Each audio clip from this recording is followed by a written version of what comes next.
It was delicious. Brought the children and everything. I mean, what a thrill. Treated them to the diner? What treated them to the diner. Boneless buffalo wings at the diner, by the way. I knew that was the next question. Chicken the whole weekend. I mean, it's chicken the whole weekend, every weekend. I can't remember a weekend that it wasn't mainly chicken. Pizza Fridays, of course. But, yeah, I mean, other than that, it's processed chicken dishes. Okay. I mean, you mix it up with like a chicken stir fry sometimes, or like, get some vegetables in there. Well, there's celery with the wings. Okay, but that's on the side. You're right. That's a good question. A salad. That's a garnish. And I'll sometimes get a side salad dressing free, as you know. Fucking weird. As you know. I go, I'll have a dish of the rabbit food, please? Thank you. So what, were you feeling a little frisky and you were like, let's eat out tonight? That's right. I went up to the wife. I mean, that's exactly how I phrased it. I was. I said, let's bring the children. Let's have an extravaganza, and they do. I realized how I've raised the children because they have, especially my daughter. She thinks the diner is like fancy. Yeah, it is. She says we're going to a fancy spot. I go, yeah. I get that. I love diners. It's not. I mean, it's the best. It's the best. And now, I mean, and in the suburbs, I got my pick of the litter. Yeah. You know what I mean? I'm just tooling around going, no. I drove past 2 diners on the way to the diner we were going to. Is it like an old school diner? It's like an old school diner with a modern flair. Okay. You know, it's not like kitschy old school. It's old school in the sense it's been there forever. Yeah. It's like a real diner. Yeah. Because, if it's been there for a long time, it's good. Yeah. I like a diner where you pay up front. Yeah. That's how you know it's a real diner, where you pay, they give you the thing, you pay at the cash register up front, and then if you're paying cash for tip, you go back to the table to leave the cash on the table. Yeah, of course. But yeah, I think there's got to be mints. Oh, yeah. At the cash register counter, and that also has to be where you pay. And toothpicks. And then there needs to be an old man that's been going to that diner for decades that actively uses the toothpicks. Yeah, he has his booth. You see him, in his booth, toothpick in his teeth, in between courses. And when you walk in, there has to be like a refrigerator, like bakery case. Bakery case where they have like all you can see the cake. I was just going to say, you better be showing me all the desserts when I get in there. All the desserts. And if there's a lobster tank, that's a plus. I tell you what, in my area, and I don't know if this is regular, fish tank. That's fine. Are you able to order the fish? You cannot order the fish. They're just for the aesthetic. Aesthetic. But I do think that a fish tank works. Fish. It's like, look at all these colorful fish. You're like, yeah, that is a nice, pleasant thing to add to the diner experience. Did you bring the whole brood? Yeah. Wow. Even the baby? Oh, yeah. Baby came too. Oh. Baby got a pancake. Oh, shit. You know what I mean? And that's the other great thing about the diner. Where you're ordering dinner, what's the pancake for the baby? Because breakfast all day. All day. Yeah. All day. There's no, differentiation. Can you imagine going to McDonald's and being like, I'd like a hot cake for the baby? And they're like, wow, it's after 10:30 a.m. We can't do hot cakes. Even though it's just in a microwave. Just put it in a microwave, dude. You got it for tomorrow.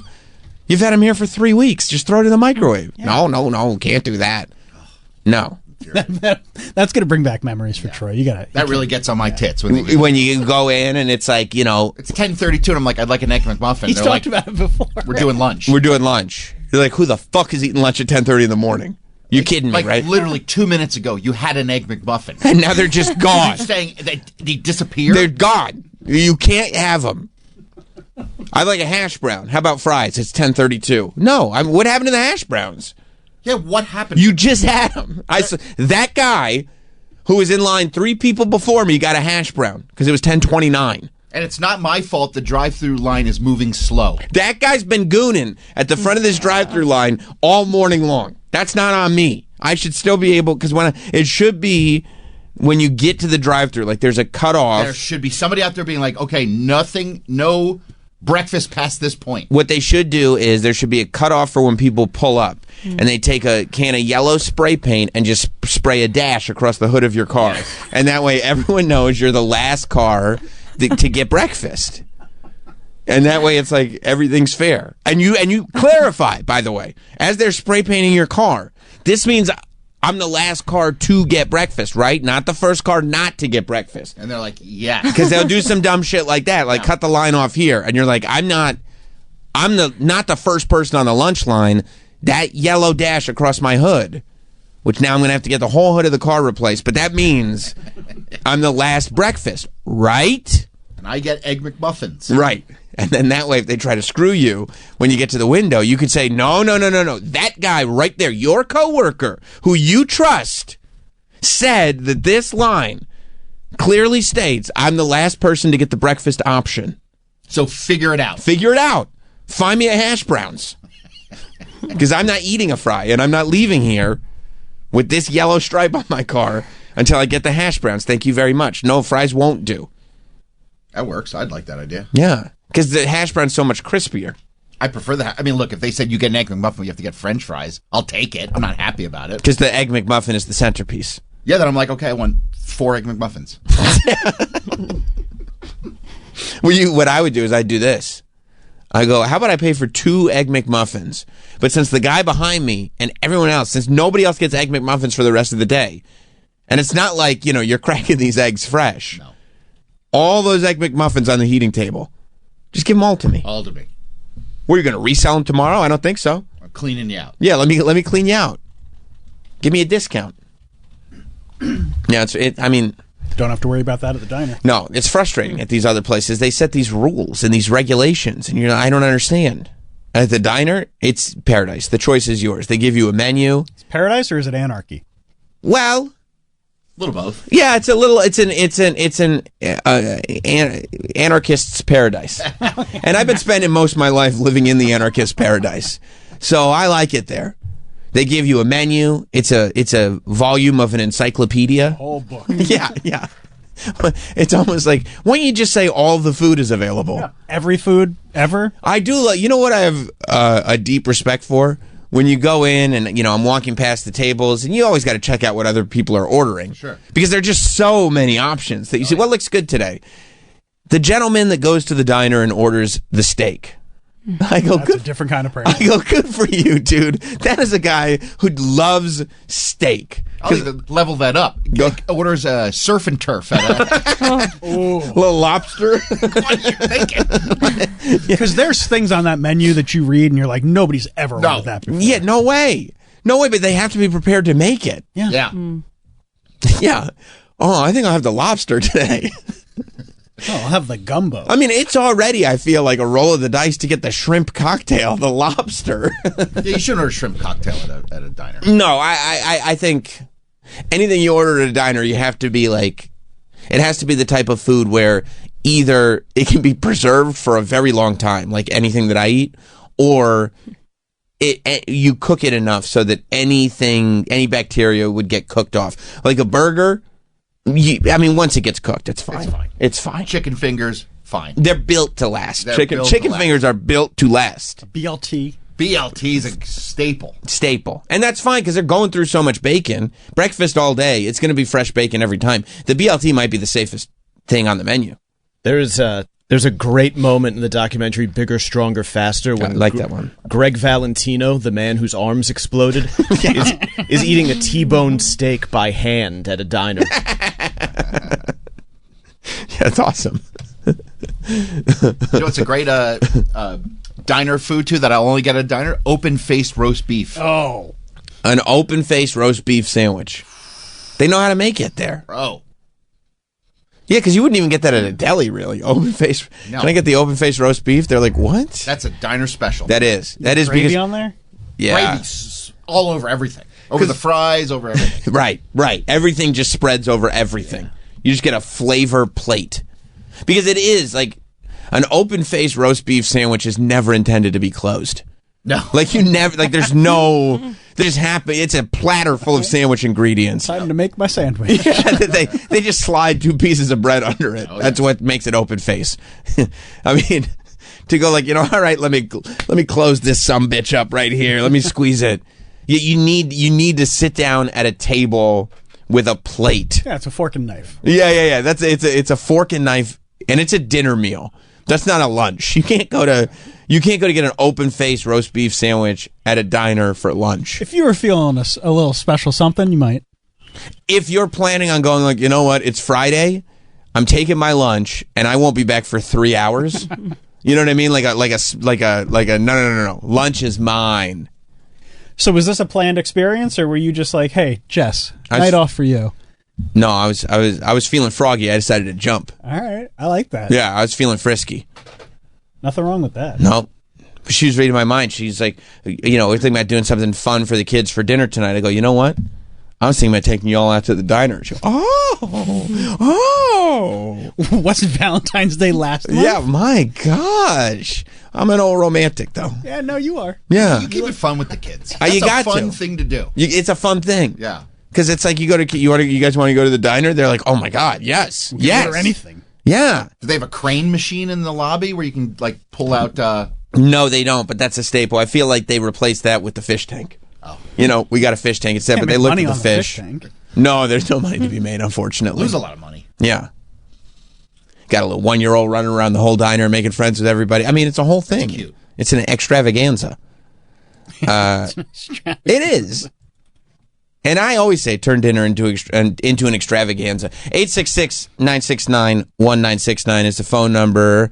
Kevin in North Carolina, welcome to Sam Roberts Show. Hey, morning, guys. If you ever go to a diner, you got to try the Clams Casino. I mean, chef recommends. Oh, chef recommends. Yeah. Thank you, Kevin. I got you, Kevin. Yeah, I never. I always feel bad for people that don't grow up in this area that have no idea what a real diner is. Growing up in New Jersey, it was the of best. course. We take it so for granted. I feel like Westchester, Long Island, and Jersey all have figured. And Pennsylvania, there's diners all over Yeah, that's true. Pennsylvania. And Pennsylvania does it special. Pennsylvania is where you can go and get like scrapple at the diner, right? Well, that was like a Friday or Saturday night staple. I mean, if you had nowhere to go, Right. you just went to the diner. Yeah.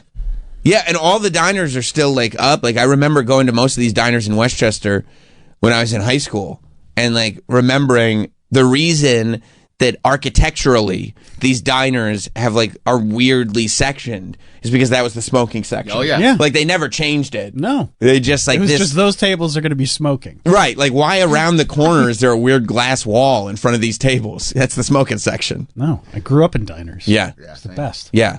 Yeah. Yeah, but you can't get scrapple in a diner outside of Pennsylvania. No. That's definitely a Pennsylvania staple. You guys love scrapple. People do. I don't. But people love it there. Yeah. I'm glad you're keeping the diner experience alive for another generation. You have to. Yeah. You have to. Because otherwise. Those are core memories. But yeah, number one, they're core memories. And also, I'm just sitting there going, like, how do I. Is there some fraction of time in the day, an hour, 2 hours, where I can figure out something that will get them off iPads? Why? Mr. Beast is crushing it. Something that will detach them from the screen for 1 second. I mean, you just hear a 6-year-old like shouting into Siri, Mr. Beast. You're like, okay, I got to get him somewhere. We got to go somewhere. So they don't get to bring the iPads to the diner? No. They just got to sit there and make good. conversation? No, yeah, no. Do you Talk ever about let March them Madness? have iPads at a table? Or no? Yeah, like especially it's very hard. Like when we went to this Italian place last night Pizza here. Hut? Yeah, because they had the red cups. Right. We're trying to collect book award points, That's smart. and they have a great salad buffet. Get that personal pan. That's right. It was we came in here in the city to eat with a bunch of my wife's family, and they have kids too. So you can't once one set of kids is allowed to pull out a screen. You can't be like they can use the screen but you can't. Yeah, it's fine. Like once that happens. But it is almost a journey of how long can we go before the iPads come out. Like we were there 5 minutes before the iPads were being asked for. At the diner or at the Italian restaurant? No, at the Italian restaurant. At the diner, we can handle it because it's just us. We're having a good time. We're not going to be there that long. It's not like, when you go with extended family, you're going to be there like 3 hours. Plus, if it's a good diner, they've got a lot of activities to do right at that table. I mean, they're sitting there coloring these placemats like Yeah. they're going out of style. But They yeah. got the maze. Oh, yeah. I mean, they're pretty... Jukebox. Remember the little jukeboxes? Oh, yeah. Love a good jukebox at the table. That's right. You'd figure out which Loaded song... up on Limp Bizkit. That's right. Which song has cursing in it? Yeah. I was in like 5th grade probably. Hang on, we can't leave. My song hasn't played. And I saw like this jukebox in a diner that we went to on a class trip had the song Bad Habit by Offspring. Oh, hell yeah. And that's the song where in the middle of it gets quiet, and then they say "stupid, dumb shit, goddamn motherfucker." I mean, and it was like you put $1 in, you get 3 plays. It got repetitive. It got repetitive. Yeah, I take B7, B7, B7. Yeah, so if it's just us, no. But there, we did wait until the cousins got their screens out so we could at least feel superior. Wow. And then go, oh, okay, you guys can do it. But, I mean, they were probably in for a good 45 minutes to an hour before they got the screens out. That's crazy. That's an accomplishment. They used to have paper tablecloths, though, at fancier restaurants with the crayons, and then you just draw on the table the whole time. I mean, yeah, that what would I be did. great. But when you go like, yeah, I could draw on the table the whole time, or Right. I've got this tablet with all the amazing entertainment. Now, we don't have the cell phone service on the iPad. Okay. It's like Wi-Fi only. Yeah. So technically, and like when they're sitting there going like, can we get the Wi-Fi password of this restaurant? I'm like, nope. No Wi-Fi password. You got to figure out. Play Brawl Star with their friends. Right, no Brawl Stars, but it's like you can play Balloon Pop or whatever, like whatever Balloon game Pop's does not require Wi-Fi. Yeah. Yeah. It's still good. And he's like, what game doesn't need internet? I don't understand. What? Now your kid's just annoyed and he wants to go home. Yeah, he's like, can we leave? I go, no. So the kids don't talk to each other? I They just sit on their What's to screen? talk about? Hey, what'd you do at home today? Same My- thing you did. My kids talk, but the other kids didn't talk to the point where my son was like, this kid won't say one word to me, Dad. He won't say one word. I even ask him, I go, hey, and so I watch my son, he's talking to the adults because the kids, they don't talk to each other. It's crazy to see. But I can't have that. I can't condition my kids to be like, well, that's just the way it is. It's okay. Like I have to have children that are able to have some semblance of verbal skill. I feel like it's part of the human experience. Yeah, I think so. Yeah. I guess. Maybe. I suppose. But nowadays, and I also feel like as a parent, when you have a kid that can actually maintain any semblance of conversation, you're looked at as like, man, you're one of these, You're crushing it. you're one of these Dude. great parents. This is amazing. Good for you. Yeah, look at the way you've raised this kid. That's awesome. Yeah. Yeah, I mean, there are some sad kids over the weekend. They're all named George because they lost. Or Georgina. Or Georgina. They're all, all of them. Some semblance of the word George is in their name because we lost the great George Foreman. A lot of people just know him as the guy who made the grill. What you may not know is he was a professional boxer as well. Yes, he had a big boxing career before he did the George Foreman grill, which at one point Hulk Hogan said he was offered the George Foreman grill, but he said no. Okay. However, Did he really? 100%.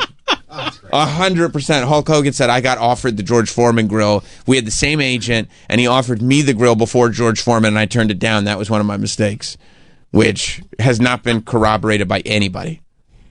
Has there ever been anything that has happened that Hulk Hogan didn't have his hands in or could have had his hands in? According to whom? Hulk Hogan. No. He's been, Hulk Hogan considers himself like the Forrest Gump of pro wrestlers. I mean, he's done it all. Well, shit happens, brother. Yeah. Yeah. Now, you'll see on the Wikipedia for the George Foreman grill, it doesn't say anything about Hulk Hogan being offered Well, it's a rumor. the George Foreman grill. Seems to be a rumor that was started only by Hulk Hogan and perpetrated only, or perpetuated only by Hulk Hogan. Man, 12 kids. Yeah, 12 kids. I believe that all the boys are named George. There's only one Georgina. I think the girls got different names. Well, there's George Jr., George the Third, That's not how that works. George the Fourth, Nope. George the Fifth, No. and George the Sixth. Nope. That's not how generations work. I named all my sons George Edward Foreman so they would always have something in common. How about they have the same dad would be something they have in common. So, they would have a connective tissue. If one goes up, then we all go up together. And if one goes down, then we all go down together. I get it. So if somebody says George Foreman rules, they can all go, yup. Yup, we do. Yeah, I mean... And then his daughters were spared that. What do you mean spared? Natalia, Leola, Frida, Michi, Michi? Isabella, Courtney, and then Georgetta. Georgetta, one of the great feminine names. Yep. Yeah. Damn. Yeah. It's And you're telling me he was a boxer before this? he was. He made quite a name for himself in the world of boxing and sport. But he really did. I mean, he's high on the list of athletes that were already famous. I mean, top of their sport, and then become total cultural icons. I mean, everybody outside had a of their George sport. Foreman grill. Everybody. Yeah. I knew one guy burned his foot on it because he woke up and stepped on it, and the reason is that he liked to wake up to the smell of bacon in the morning. Oh. Yeah. So he would his alarm. He would go to sleep with bacon on the grill. Uh-huh. And then his alarm would go off, and he'd turn the bacon on. Okay. And then he'd snooze. Oh, he'd go back to sleep. He'd go back to sleep, and then that way, when he'd wake up to the smell of bacon cooking, except then he got out of bed and put his foot on the George Foreman grill. The grill was on the floor? Yeah. It's a bad place to put a grill. Unfortunately, yeah. Yeah, Yeah. everybody had a George Foreman. Yeah, you had to. Who's that? I don't know. This is his infomercial. Looks like... It's a lean, mean, fat grilling machine. Yeah, isn't that amazing, too, that it was called the lean, mean, fat-reducing grilling machine? But everybody was just like, you mean the George Foreman grill? Oh, the George Foreman grill. But that's how beloved George was, that it was like, no. We don't need to call it anything. I don't care. Well, but also, you make yourself the face of the company. Like, that's what people are going to... You're going to call it the George Foreman grill. Yeah. And I don't, nobody was like, we're getting this for the health benefits. Nobody was like, we're getting this because it burns all the fat away. Nobody cared if it was effective or not. We're getting this because George Foreman told us to. Yeah, and it was actually great. It's going to make a good panini. It's going to make makes a a great great panini. And look, that must be a new generation. We didn't have that. That's got the bun warmer. Yeah, there's a bun warmer on top. I was out by then. Yeah, me too. Yeah. Me too. I got the basic, but, I'm kind of a basic bitch myself. It's all right. Look at that chicken. Yeah, I mean, it made good chicken. It's perfect. I would throw chicken on there. Oh, this was a Sears exclusive. The There bun you go. warmer was the Sears exclusive. And it's so easy to clean. Well, it wasn't quite as easy to clean as they make it seem. I now. thought it was easy. We had a burger to get a little grizzly, get greasy. Yeah, and then you get lazy, and you'd be cooking on what was Just left put it in from the the sink. How lazy are you? No, but you don't Really want to get it lazy. all wet. And you know what I can't mean? scrub it because then you'll scratch the Teflon or the whatever. anti-stick. Yeah. But then what do? You just buy a new one. George is right there for Cheap. You're like $30. you. Big deal. Yeah, look at all this food. Yeah. And he made it all on his grill. All on the grill. All right, champ, we want to know what this gourmet dish is all about. What have you made for us? Hot dog. No. That's not a gourmet dish. Yes, it is. Hot dog. Hot dogs. Yes, it is. It is a gourmet dish. Those are gourmet hot dogs. That's some gourmet shit. You got a lot of friends out here who want to be able to taste your food. What do you think? I thought it was great. It was really tasty, and it wasn't greasy at all. And the taste really surprised me. I thought maybe the flavor would come out of it through the cooking process, and it wasn't at all. Oh, wow. It looks easy to clean. George, tell us about That's that. wordy. If it's That was clean, wordy. What do we You do? get just a little sponge, wet sponge. You wipe this thing. Wet There's no sponge. sticking at all. So it's Can easy you to clean. imagine just sitting there with a dry sponge going, he lied. I don't understand. I can't get any of it off. Doesn't work at all. This is terrible. This dry sponge is useless. 866-969-1969. Let's go to Jonathan in Connecticut. Hey, how's it going, guys? Good. I was going to correct.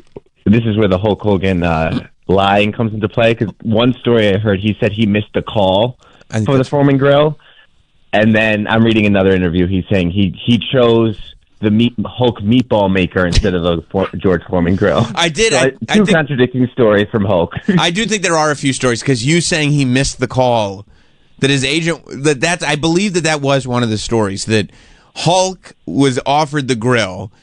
He called Hulk. Hulk didn't pick up, so he was like, well, fuck it then. I'll call George Foreman. Yeah, I think so. And then another article saying he chose the meatball maker over the Foreman Grill. So I don't know what to believe. No, who knows? One of them has to be true, though. Thank One you. of them, yeah. Yeah. But Thank the you, Hulk Jonathan. Hogan Thunder Mixer was probably just as successful. That's right. The Thunder Mixer was great. I love when Hulk Hogan went through his period of trying to be like, I don't need a wrestling company. I can just market myself. We got Hulk Hogan's Pasta Mania.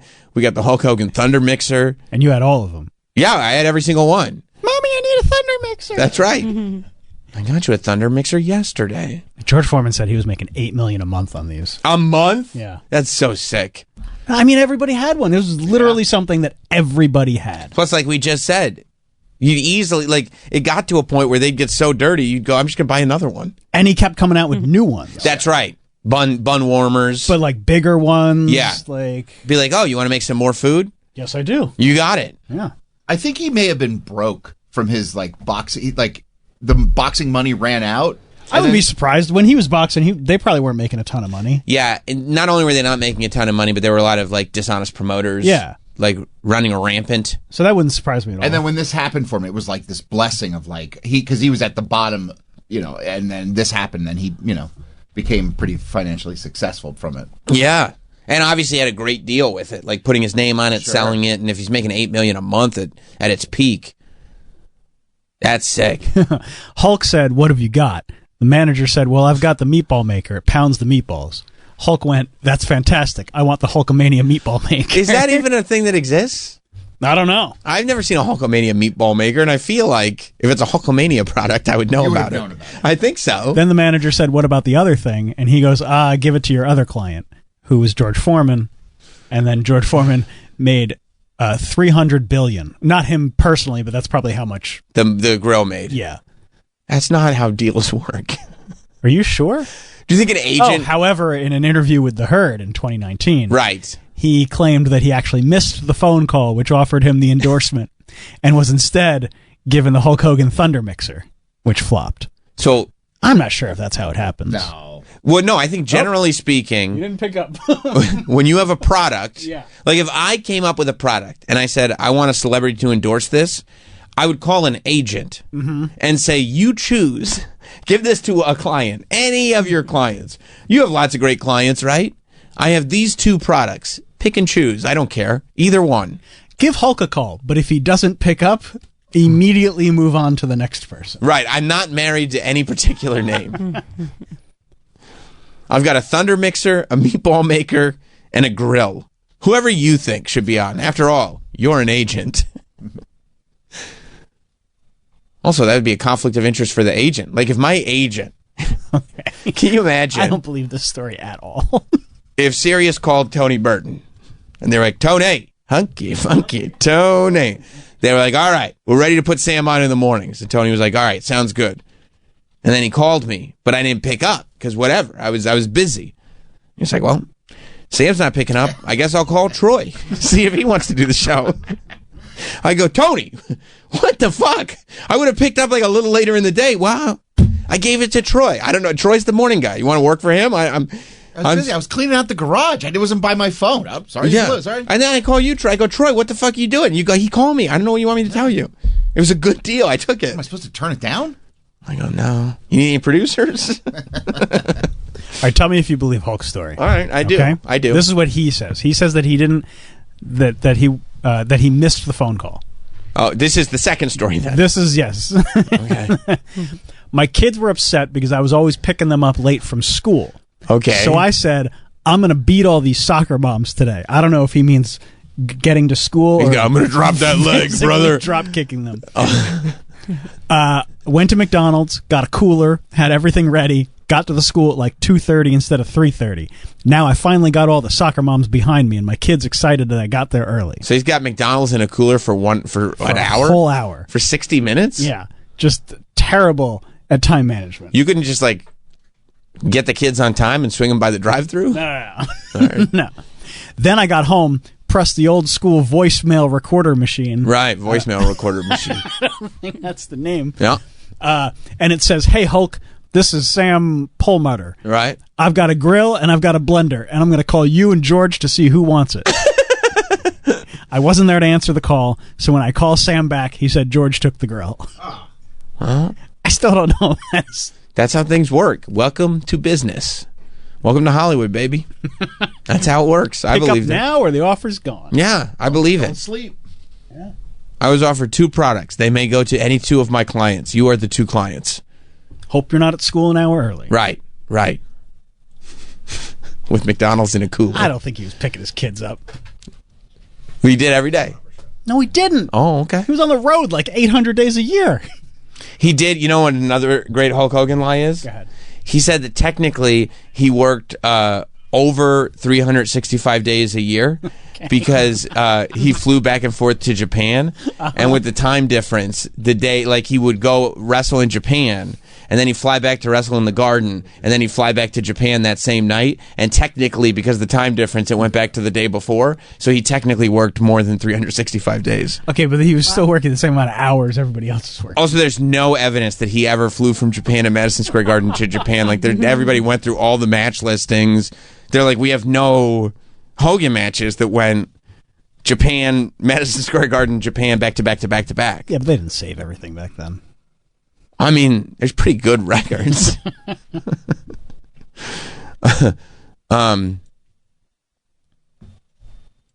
Andy in South Carolina. Hey, how's it going, Sam? Great. First off, Troy, killing it on the phone screen. Absolutely personable, spectacular job. Boom. Why I was actually calling was Hulk actually did eventually have his own grill, the Hulk Hogan Ultimate Grill on QVC. That's sick.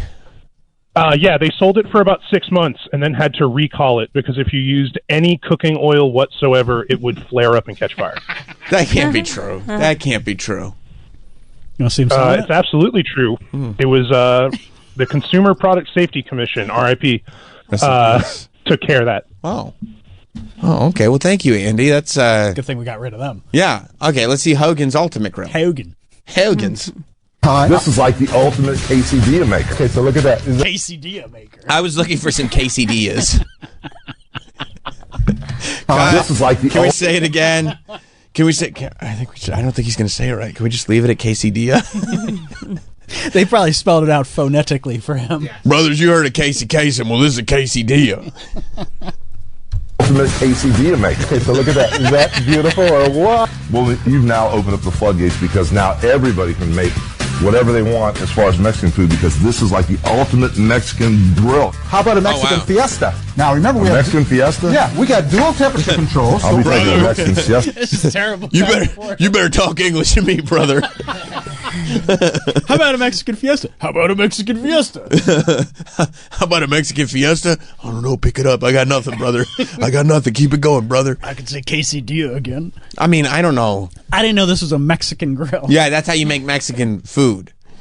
On the Hulk Hogan grill. On the Hulk Hogan grill. Hulk's Ultimate Grill. I don't know. I saw the Hulkster making quesadillas. Oh man, it's good stuff. Oh, here's a full infomercial of Hulk Hogan. Yeah, hang on. And his Ultimate Grill. He really did. He just tried to do his own Foreman grill. Hulk Hogan, stay with me for the next half hour. I'm going to show you my. By the way, if I had seen this on TV, I 100% would have given him 30 minutes of my time. You got my time, Hulk. Yeah. How'd you miss this? I don't know. Lives up to its name. Finally. Hogan's Ultimate Grill. It's the ultimate because its extra large interchangeable plates easily transforms your Hulk Hogan grill into a skillet, panini sandwich press, pizza oven, and then some. And the then Ultimate some. Grill cooks with That's what I get it for. The and then some. some. Oh, there's mechanical pressure. You see a spring. It evenly cooks with the pressure. This is actually pretty cool. Well, it's the Ultimate Grill. Flavor and juices. You have evenly, perfectly grilled somewhere the Ultimate Warrior is. Where does the fat go?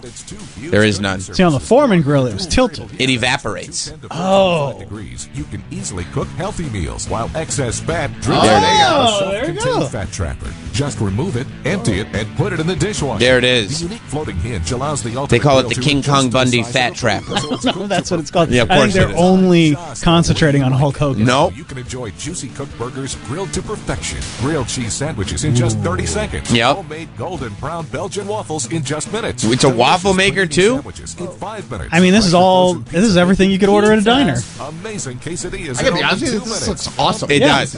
Would you make pizza? I mean, wouldn't the pizza, like the cheese, all stick to the roof? No, I guess no. you just put it over. It's so like that a hovering. Yeah. You change the top on it. So it's Oh, like I forgot about Yeah, the I got that interchangeable. figured out already. Forgot about the interchangeable plates. Oh yeah, this has got to be $1,200. I would imagine it's Well, they're probably going to give a deal, so I'm going to pay. I'm ready to play $11.50. And the man who demanded the ultimate grilling machine, Hulk Hogan himself. Finally. I don't think they're allowed to use that footage. It's the ultimate. Call our lawyer. God damn it. Terry's using footage again. Yeah, I don't know. I gotta scoop one of these up. Ray in Georgia. Hey, they're saying that he made, as of 2014, he had made $200 million off of it. Yeah. George Foreman, you mean, not Hulk Hogan? No. It actually says that the original company did offer him the naming rights, but he supposedly didn't return the call, or his agent didn't return the call. I'm sure. Thank you, Ray. Yeah, $200 million. I wonder, I hope that George's family still gets all that, because I don't think that the Foreman Grill is going to be slowing down in sales at all. Is it still around? Is it? Yeah, I'm asking you. You do, right? Yeah. Yeah. Yeah, I mean... For sure. I'm sure they have them at Walmart. I mean, that just seems like... No-brainer, right? No-brainer. I mean, it's like you pick up a Foreman Grill is just an appliance. Like, every house needs a Foreman Grill, especially when you're first moving in. You got to have a Foreman Grill. Oh, damn. Yeah, look at all those George Foremans. They're so sleek now. Yeah. We got to have sleek. $35. What a deal. Come on. Get a few of them. Get one for every room. Yeah, exactly. Damn. Make bacon on it, whatever you want. Oh, yeah. Casey Dilla's. Casey Dilla. Casey Dilla. It's actually one of Hulk Hogan's opponents. Casey Dilla. Yeah. And you get fast free shipping with Amazon Prime. Forget about it. The George Foreman Grill is one of those appliances that is just so genius. I don't think it will ever, there's no replacing it. I don't think it ever goes out of style. I mean, people might outgrow it. As you get a little older, you get a real grill, you get whatever. But there'll always be that generation of people. And when you're on your own for the first time, you got to get a Foreman Grill. I'm just going to buy this on eBay. Well, the Hulk Hogan grills are being sold as collectibles. I mean, it is. Can't get that anymore. No, you can't. And it's $1,200 worth of cooking equipment. I mean, even at this $180 buy it now listing, it's still a deal. It's a steal. Well, weren't they catching on fire? Nah. You don't use cooking oil. Oh, right. Yeah, that's all that is. Oh, look. It's all still sealed. Yeah. Man. Wow. I can't believe they didn't use it. Well, not all the plates are sealed. So they must have just not needed to use it for a waffle maker. Because the waffle plates are still sealed. Look at that. Yeah, the original box. That's great. Some psycho saved the original box. Can you imagine that? I guess I could. I mean, it's a Hulk Hogan collectible, right? So. They got the instruction manual. Yeah. Well, rest in peace to George Foreman. Yeah, rest in peace, George Foreman. Yeah. Yeah. I'm going to buy this for my wife for Mother's Day. The Hogan Grill? Yeah. You see all the stuff she could make on that? I would not be surprised if Hulk Hogan comes out with the Real American Grill. For real Americans. For real Americans. I would not be shocked. To complement the Real American beer? Exactly. I would not be shocked if Hulk Hogan comes out with a Real American Grill. Would that shock you? It would. How's the beer selling? Because if the beer's not selling good, it's like no one's going to want to invest in... I mean, I don't know. I think it's rocking and rolling. I hear about it all the time. From who? Hogan. Yeah. I mean, he's got the shirts. If he puts out a Real American Grill for True Patriots, that would be cool. You do? I mean, don't you worry about that your grill is not for True Patriots? You know, now that you mention it. Where's your grill? Troy, I bet he doesn't even know where his grill's made. Oh, no. I don't. Oh, no. Probably China. That's probably where the Real American Grill is going to be made, too. Exactly. Plus, think about it. You could roll up to Hogan's Beach Shop and probably buy a Real American Grill, off the shelf. You wouldn't need any of these infomercials. I could get one signed. You would get one signed. Only if you got there on Tuesday or Thursday. Those are the days he's in? Yeah. Yeah. Hogan's Beach Shop? Yeah. Yeah, I'm sure that they would have, if they started making Real American Grills. See? They got everything you could possibly want. This looks like clothes to me. And championship titles. They don't have grills right now because they haven't made them yet, but they will. And you can't sell Real American beer at Hogan's Beach Shop because you'd need a liquor license. That's true. That's a different deal. That's true. You can get a MAGA Powers mug. Yeah, he's got a nice MAGA Powers mug. Troy, how come you don't have that yet? I'm going to next time I get down to Florida. You live in Florida. Oh, yeah. It says Trump Vance Hogan. Oh, my God. I mean, he's part of the ticket. It's a hell of a ticket. It is a hell of a ticket. This fucking guy. I love it. Because, I mean, somebody probably whispered in his ear, you can put politicians' name on merchandise and you don't have to cut them in at all. Like, that's part of it. When you're a public figure, and public figures are like elected officials, you can make merch of an elected official, and you do not have to cut them in. I had no idea. Oh, 100%. It's Really? totally legal. You don't have to cut them in. So I'm sure he's like, wait, is that, I can just throw his name on shit? They're like, yes. I mean, there's like a Trump store maybe in Pennsylvania or something like that. I don't know. I was watching a video about the Trump store over the weekend. Okay. And like, it's able to make an incredible profit because you don't have to pay rights for anything. Wow. They sell like $10 white privilege cards. They said that was their biggest seller. Yeah, I think this is, I told you I watch strange things on YouTube. You really do, man. You like to say that you don't have time for things. It seems like you got a lot of time. Well, I like to get to the bottom of what's going on. Yeah. But see, business is thriving. This is it, the Pennsylvania Trump store. I'm surprised you haven't been, Troy.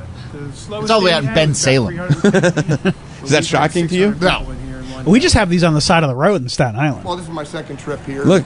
Just to get stuff that's specifically geared towards... Adorable, deplorable? I get T-shirts and a couple keychains and stuff like that. Keychains. Simple stuff. Yeah. Something that I can give out to somebody if Tchotchke. they're sitting on the fence. Beer koozie. It's a conversation. Ah, undecided voter, are you? What would you say to a keychain? Well, I would say I would love a keychain. You've bought my vote. I've got these loose keys just hanging in my pocket. I don't know what to do with them. Look at that. All these T-shirts. But yet you don't have to pay licensing on any of them. No, I guess not, huh? No, absolutely not. Interesting. Yeah, and you could do that for any president, Congress people, whatever you want to open do. up a Nancy Pelosi store. You absolutely could open up a Pelosi store. Is that something I could interest you in? Only if the shirt said Pelosi's nuts. Because I think that would be people get a real kick out of it as I was walking around. That's some of that humor that goes between political lines. You know what I mean? Yeah, that's just funny. We can just laugh. Yeah, that's just like, you show up to a family gathering wearing a shirt that says Pelosi's nuts. People are like, you know what? No matter where I sit on the fence today, we're all laughing together. Where'd you get that? Yeah. Oh my God, that's so I need funny. one of those. Because it rhymes, Pelosi, Pelosi's, and then you write nuts under it. You know, and maybe you put like two little cartoon peanuts under it, but you know what you're really talking about. Yeah. You know, just something for the family. Corey in Rockland. Hey guys, good morning. Good morning. One of the Trump stores is in North Myrtle Beach, South Carolina, and this guy for the past like 6, 7, 8 years with the Trump thing, he's been making a ton of cash. And sure. You name it, he put Trump stuff on it, and then he also had things with Joe Biden. He had like the Chef Boyardee logo, and it said "Chef Boy, are we fucked?" I mean, that's just pure wit.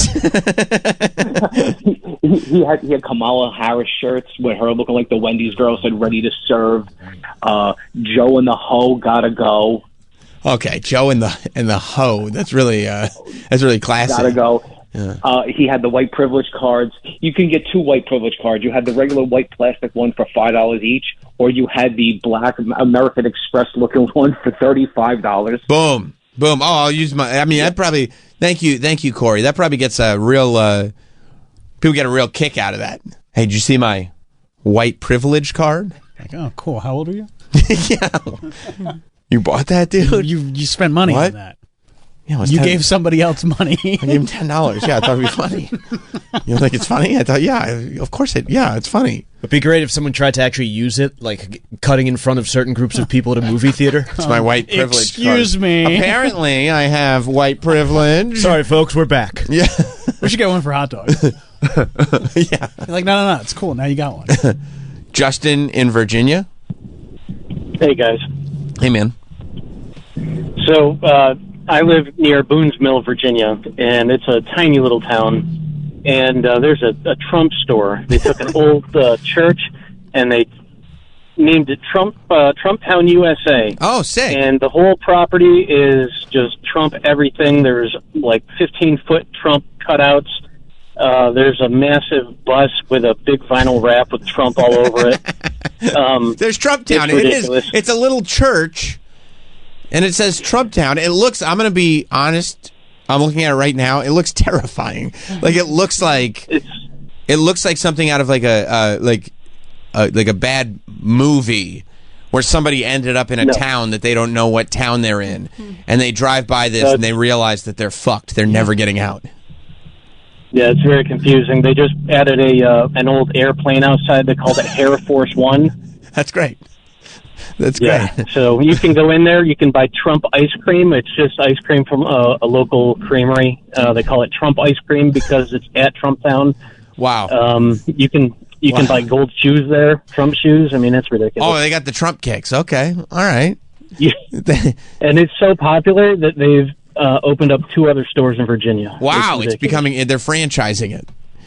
It's insane. Thank you, Justin. I mean, listen, it's a decent business in the sense that, like, there's no such, everything like bootleg and real merchandise, it's all the same. I mean, you remember in the, remember the QAnon doc that they did, like, during the pandemic or whatever? Yeah, on HBO. Remember you found out that the guy who was, like, a prolific maker of merchandise of like anti-Biden, pro-Trump t-shirts was also secretly had another website that he didn't put his name on that he was making pro-Biden t-shirts. Because that's all this is. You're just, that's it. I mean, because you could just put taking people for money. Yeah, because there's never been a candidate that people want to buy more merch from. No, because it's weird. Yeah, and like usually you have to sneak around with parking lot t-shirts. This is the only guy that you could just make parking lot t-shirts all day. And nobody's going to stop you. No. God bless America. That's right. Brian in Texas. Hey, guys. Hey, I just want to let y'all know y'all are killing it. Thank you. But in Latonia, Texas, look this up. They opened it up like back in November, but it's Trump MAGA Burger. It's hilarious. And the whole front, it's the tackiest thing. It's a beautiful little downtown, like old downtown. And it's just all pictures of Trump on the front and J.D. Vance and Melania. And you go inside and you get your Trump MAGA burger and you get your red MAGA hat and all that good stuff. Yeah. Oh, my God. Thank you, Brian. Yeah, no problem, brother. It really is. Go ahead. Y'all keep killing it, okay? Thank you, buddy. I mean, it looks like they have scorched Trump Vance into the buns. Yeah, they burn it onto the bun. They go all the way. Yeah. Look, I mean,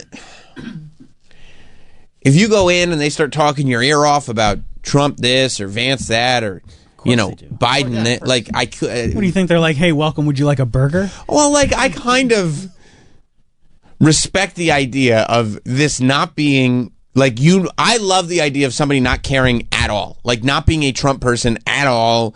Like, they could have even voted for Kamala. Like, they do not care about this guy. But they see a market. They see a market. They go, I mean, these Trump folks will buy anything or go anywhere with his name on it. And since he's the president, we can put his name on anything. Well, I think I'm just going to, like, I love the idea of somebody with a burger shop that's like, man, we got to stay in business. I don't know how to do it. Like maybe John Taffer. This is what Taffer should be doing. We renamed your bar the Trump Bar. There's a 0 licensing fee, and now all the MAGA supporters come to your bar. I mean, this is a Nathan For You sketch. Yeah. It's perfect. It's dumb Starbucks. Yes. Because of parody law? You signed the contract. No, I didn't. No, I just grabbing it from him. They were literally fighting. Him and the lawyer were literally fighting over it. Remember that like guy who was trying to just have a mom and pop like coffee shop with integrity? Uh-huh. And Nathan is like, no, I thought we would change it into dumb Starbucks. And he was like, no, I'm not doing that. I'm not doing that. Just refused to be the butt of the joke. It's great business. I mean, it turned into a massive business. It's a huge story. It got national attention to the point where, like, we were all talking about dumb Starbucks. Yeah. It's all over the news. We're like, oh, this is so funny. This is so funny. 6 months later, we've all forgotten about it, and the show comes out, and we go, oh, my God. Jimmy on Staten Island. What's up, Jimmy? Hey, what's up there, Sam? Imagine if there's a Biden burger out there where they're so stupid they forget to put the burger on. It's just a bun with lettuce, no ketchup, nothing. He's so happy. Goodbye. Bye. Goodbye. You're great, Jimmy. You are great. Save that, but you got to save that material for when you go into Trump MAGA Burger. I wonder, are there any reviews of Trump MAGA Burger? Is the burger good? Sure, it's 5 stars. Well, it says 27 reviews. 3.5 stars. You can't trust reviews like this, though. They're going to get bombed. That's true. On either side. Because it'd be funny if it really is like a banging burger. I mean, maybe it is. It could be great. Texas, they probably make a good burger in Texas, right? I mean, it's always fresh and always clean. Only reason I didn't give it 5 stars was because the kids that work there and make sandwiches are slow. Okay. Well, come on. It's an artisan Oh, wait, burger. that's Subway. Oh, That's just people trying to eat fresh. That was sponsored. All right, here we go. Great service, hot, fresh food. We'll definitely return. Okay. Stopped by today, went out visiting my mom and really enjoyed it. Great staff, great people, great food. We had Trump burger with seasoned fries. Yummy. Philly cheesesteak with normal fries. Lots of food. What? Kids chicken tenders. Oh, good. They have kids meals. I prefer the the seasoned fries. For the people who bring their children to the overly politicized burger joint. to the deifying burger joint. That's right. Kids, who wants a Trump Happy Meal? Yeah, people are constantly bringing their kids to those George Washington slept here places. That's true. That's true. That's true. Food was great. Had the Trump burger and wings. Oh, wings. If you are not a Trump supporter, that is cool. Oh, okay. No need for a negative review. Oh, all right. So I was gonna. All right, so I won't leave one then. Those who love Trump love this place. Your negative review is presumed, especially from the person who had the quote Kamala burger. I mean, what is the Kamala burger? First of all, I'm sure it's supposed to be Kamala? pronounced Kamala burger. I forgot already. However, to your credit, I'm sure the person who wrote this would pronounce it Kamala burger. Service was great too. I mean, imagine leaving a positive review where the majority of the positive review is telling people not to leave negative reviews. The food was good. The meat in this burger is a good hearty burger with a nice beef taste. This person knows Excuse the me. burger. What's the burger taste like? I'm looking for a burger with a beef taste to it. Came to the right place. Well, sit down. This burger is lacking its beef taste. Lived down the road and decided to give this place a try. Brother loved it. Oh. Is that like the wrestler? Like our brother loved it. I don't know. You know, I think that's how you would say it. Thank you for the above and beyond amazing service. We'll be back. Okay. Yeah. All right. Look at that. I'll try it. My mom loves burgers. Every place we've ever been to, every restaurant since I was a child, to now, every restaurant we've ever been to, she picks up the menu. She scouts. I mean, everything on the menu. Reads every single item. It's just, And then she puts the menu down and she tells the server, I think I'll have the burger. And I'm sitting there going, we know. What do you mean you think? Of course you're going to have the burger. Why'd you pick up the menu? I wonder if she'd have a Trump burger. Yeah, she would. She's a real one. If we're there? Because I would take her Your there. mom loves a burger? She loves a burger. What about your dad? He'll eat a burger, but not like to the point where no matter where we're going. Where'd they go wrong? I think that's like Sam's rebellion. It's my rebellion. It's my It was your societal. rebellion as a little kid? And still to this day. But I'm surprised that your mom loves burgers so much that they wouldn't be like, well, have some. Yeah. Have it a down bite your of the throat. burger. What? I mean, she's offered it. And But as a kid, like before you know differently. I politely declined every time. As a 4-year-old, you politely declined a burger. No, thank you very much. You have a chicken burger. I'll have something with chicken. That's so weird. I'd like something with breading, please. You'd probably have to trick your parents into going there, though. Like, you'd have to be like, hey, we're going out to, like, whatever. We're going to get a burger at this place, and then pull into here and be like, nope, I tricked you guys. It would be great to trick him into going there, because my mom would want the burger, but the only burger they have is the Trump burger. And I go, Mom, you got to order it properly. You got to order it. You want the burger? What else are you going to get? And she wouldn't know, because it's the only thing she would want on the menu. I'll have the Trump burger. I'm sorry. What'd you say? I'm sorry. Can you speak up, Bam? What if she could just point to it on the menu? The that one. Well, I am sorry. What one? Trump burger. What did you say? You got to speak up. You got to Trump burger. What part of that didn't you hear? This review says Lady the wants a Philly Trump cheesesteak is unreal. Unreal. Well, that's where people go for Philly. Trump-sized portions, so bring your appetite. I don't know what that means. Yeah, well, everyone knows. He is. Everyone knows Flatonia, Texas is known for their Philly cheesesteak.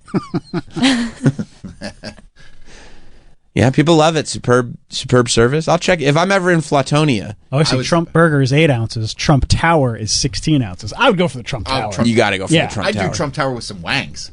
Yeah. Are they Trump wings? Do they have pictures of the wings? I'd love to see what they look like. Oh, good. They got cardboard cutouts that you could take a picture. Oh, that's fun. That's cool. With the two of them, you could barely tell they're cardboard cutouts. What a sad life. They couldn't even get a picture of J.D. Vance without holding a microphone. He's holding a mic. It just... And he's making like a... Yeah. Like, get a better photo. Yeah. Like, oh, he just took pictures. We interrupted his speech. Well, it's like they have the Trump burger, the Trump wings, the Trump fries. They have all that, and they're like, do you want a glass of J.D. Vance water? It's like regular water, but yet fun. I don't know. The atmosphere and service were fantastic, but the burger was just so-so. Wow. So they prefer the Trump to the burger. Definitely would try it again. Thought of a tagline for you to use in your business. It is making American burgers great again. Mabga. If you decide to use it, work on the burger to make it great again. They're like, look, we love this guy Trump. The burger did not stand up to how we feel about Trump. If you're going to put Trump's name on a burger, I mean, this guy is the GOAT as far as we're concerned. So the burger's got to slap. Yeah, it's got to slap because this dude slaps. Kevin in Texas. Hey, gentlemen, how are y'all? Good. Hey, I've had the Trump burger. It sucks. You're kidding me. I know. I'm surprised. It's all just Trump. It's like Timu Trump merch throughout the whole thing. And then the kid working the counter was telling us not to put a tip on our card because they don't get the money. It takes them forever to get it. Wow. Okay, there are some bad reviews. Wow. Did you have the wings, Kevin? I'm trying to get to the bottom of these. No wings, just a burger. We did have onion rings, which were great. Oh, the onion rings. The burger. Burger not great. The burger was just a burger with a burnt bun. It's weird. Thank you, Kevin. It's weird that they would take something that at best is just okay, but because the name Trump is on it, convince the whole world that it's the greatest that ever happened. Yeah. That's very Trump. That's really weird, isn't it?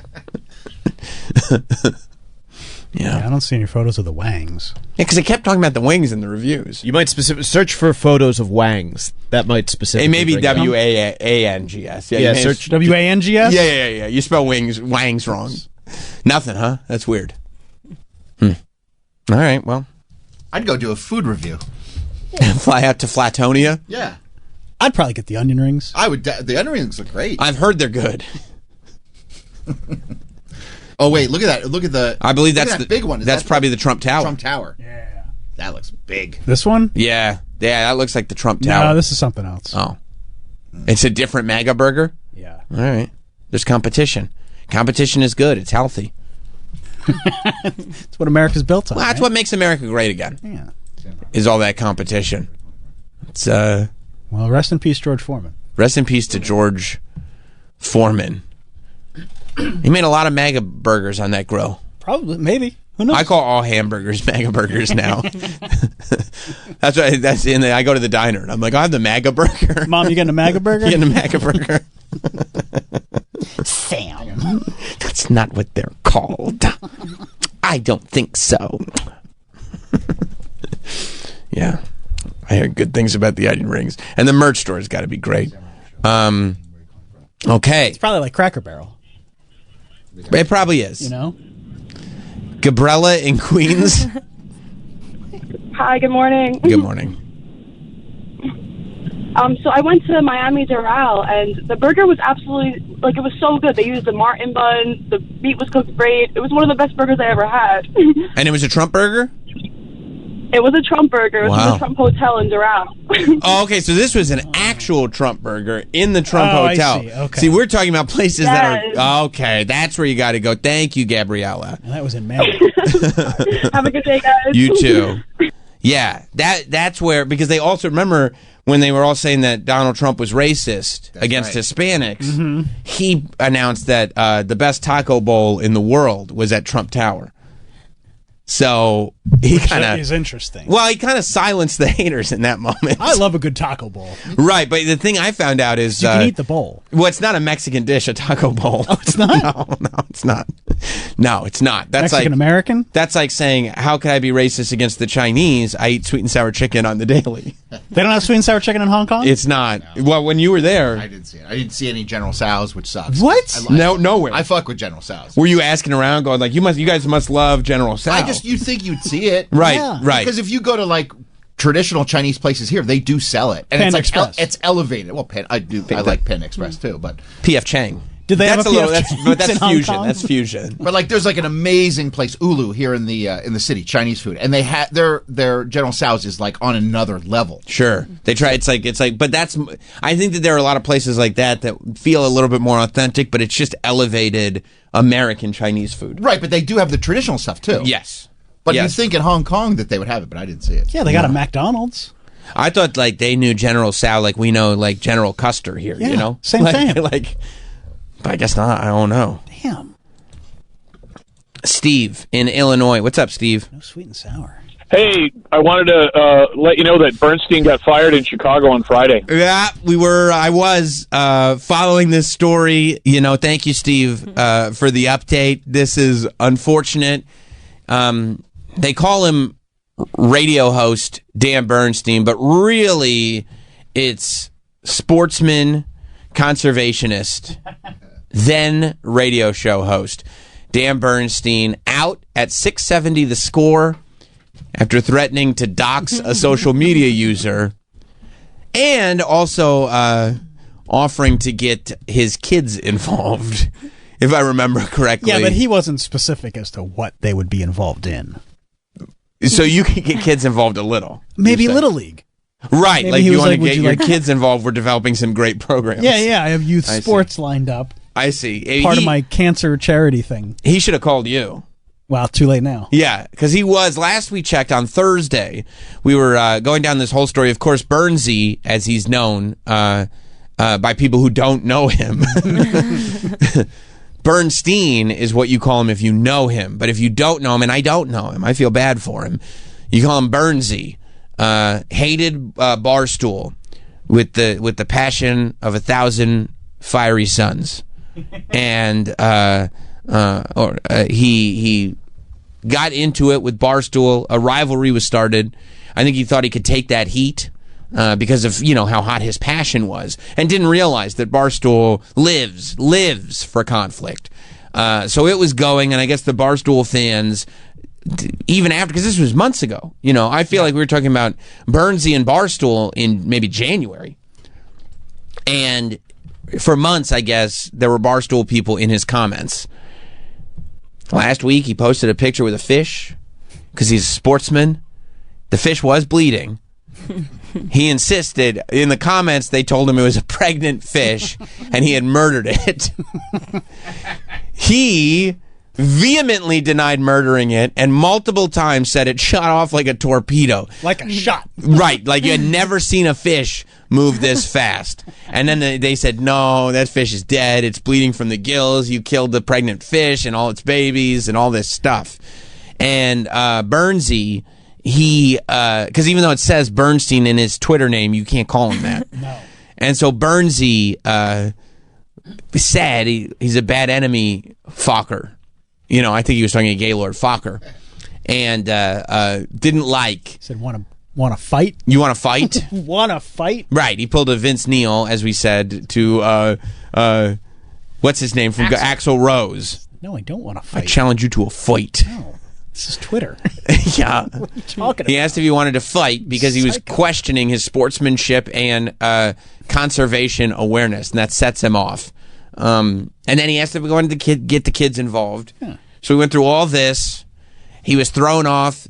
He was on a board of directors for children's charity. And obviously threw him You say off. was. Well, they threw him off after he, kind of offhandedly, low-key threatened this guy's kids. That's all hearsay. No, that was him tweeting. He said it. Phone That's probably hacked. I don't know that there are any accusations of Hacksaw showing Man, up. He was at the Score since '95. Oh. Holy shit. I mean, the spy. Yeah, because he's famous in Chicago. People love him. People hate him. But that's kind of what being a successful sports guy is all about. But clearly, this guy doesn't have his anger under control. You look so happy, though. Because he killed that pregnant fish, I think. That's what I read on Twitter, anyway. On Twitter, I was informed he murdered that pregnant fish. But the radio station announced Friday during the midday show with Mitch Rosen, vice president and brand manager of The Score, which, if you remember, the argument ended with the gentleman who was Bernsey was threatening to dox and bringing up his kids. That gentleman decided to mention The Score and a couple other people. I think the FBI. The FBI.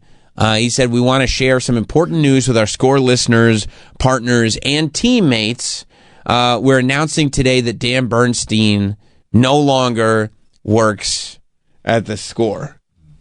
So the saga that we were following of Bernsey versus Barstool apparently has ended. That's a bummer. Yes. And, it was good that Dave Portnoy, who, if you recall, at one point sold Barstool for hundreds of millions of dollars, then purchased it back for $1, and now is back in charge of Barstool. I mean, he's the man. You can't go to war with somebody like that. He's just, whether you like him or you don't like him, he's winning. Like, all he's got is time now, and there's nothing left. There's nothing to prove. Well, I think, speaking of sportsmen, I think took it in stride and realized, like, look, we don't want anybody to lose their jobs. I didn't watch the video, I'm assuming, but let's take a look at what Dave Portnoy had to say after kind of really bringing a lot of attention to this on a national level. All right, so Dan Bernstein, that guy who works for that Chicago radio station, who got mad at Eddie for calling him Bernstein. Like, you don't have Can the you right pause to for a talk to me. second? This guy hosts his show in Chicago, one of the biggest radio markets there is, one of the best cities there is, from 95 until 2025. A long time. That is 95 to 2005. It's 30. No, I'm going to get it. Okay. 2005, 2015. That's 30 years, and I just did that math just now. That is 30 years. Can you imagine starting a job the year after Kurt Cobain died and still having it? And he still has it. And now you don't. And you go, what's my legacy? And my legacy is that guy who hosted that show in Chicago that got mad at Eddie. I mean, they fucked him over so bad. He's that, Dan Bernstein, that guy who hosted that radio show in Chicago that got mad at Eddie. Like, that's how a large audience knows it. That's how I know him. I didn't know him until he got mad at Eddie. Yeah, I didn't know him either. Right? And now, I mean, is this an accurate summation of his life's work? I mean, is he not a Chicago radio guy that got mad at Eddie? Why did we start talking about him? Because he was a Chicago radio guy that got mad at Eddie. Right. Had he not gotten mad at Eddie, never would have heard of him. No, I wouldn't have. He wouldn't have come up on Sam Roberts Show, not once. He would still be on 670 The Score. That's right. All right, so Dan Bernstein, that guy who works for that Chicago radio station, who got mad at Eddie for calling him Bernstein, like, you don't have the right to talk to me like that. Real asshole. I tweeted out in real time, I'm like, guess what, Bernstein, you got a champagne bottle. When that happens, it's only a matter of time. This was a quick one. Can you pause for a moment? I want to bring people up to speed. Sure. You know about the champagne bottle? Yes. So what Portnoy likes to do, I don't know if you know about this, Troy. I believe what Portnoy likes to do is when he gets a real enemy, Like you are an official, not somebody I'm fucking with for a day, not somebody I'm mad at. Like you are a declared enemy. He gets a champagne bottle and he prints their name on the label, and then he prepares to have a toast for when they lose everything. And he's done this before. Yeah. So like this is what he does is when he announces, he's like, okay, like, and this isn't a first declaration. It's like when it gets to a certain point, he goes, you know what, we're putting your name on a champagne bottle, and then when it's time to have a toast, we'll have a toast to it. But it's only a matter of time once your name is on the bottle. It's the worst thing you want to happen to you in life. He'll wait. He's a patient man. Oh, all he's got is time. Yep. All he's got is time. What's he going to do? He's going to go out, one bite. We all know the rules. Have a couple bites. Come back. When it's time to pop a bottle of champagne, he'll pop a bottle. Yeah. Later, got in a fight with somebody because I guess he caught a fish. And they're like, hey, Bernstein, way to be conservatishness guy. And Bernstein's basically like, well, how about I just kill your family? So he got fired. That's a good summation. I mean, he's so dismissive. He won't even say conservationist. Like he won't even, like he could have gotten to the word, and he's like, "Fuck it, I'm not even going to bother with it." How about I kill and then your family? he's like, "Hey, way to be a conservationist. Oh, good. How about I kill your family?" I love Dave. No, like, hey, Bernstein, way to be conservatishness guy. And Bernstein's basically like, well, how about I just kill your family? So he got fired. Just happened a couple minutes ago. So Dan Bernstein took me about 2 months to pop the champagne for you. I'm in the office, so I'm going to go around. I don't know. Not everybody has the same style as me, as cheersing to people's demise, but we'll see. I'm going to go offer it here. See, and he knows he's going to offer it. Sorry. We're offering champagne to Dan Bernstein. He got fired tonight. It appears that he's interrupted a show in the middle of record, but he can because he's El Prez. Yeah, I think they're probably watching something. Isn't that like the big room where they watch all the sports, Mike? Yes.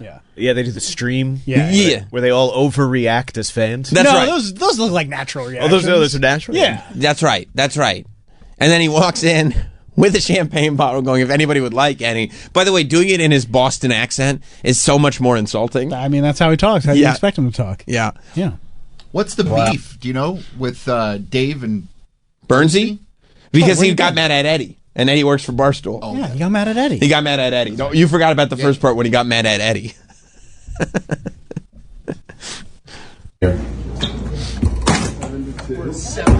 Sorry.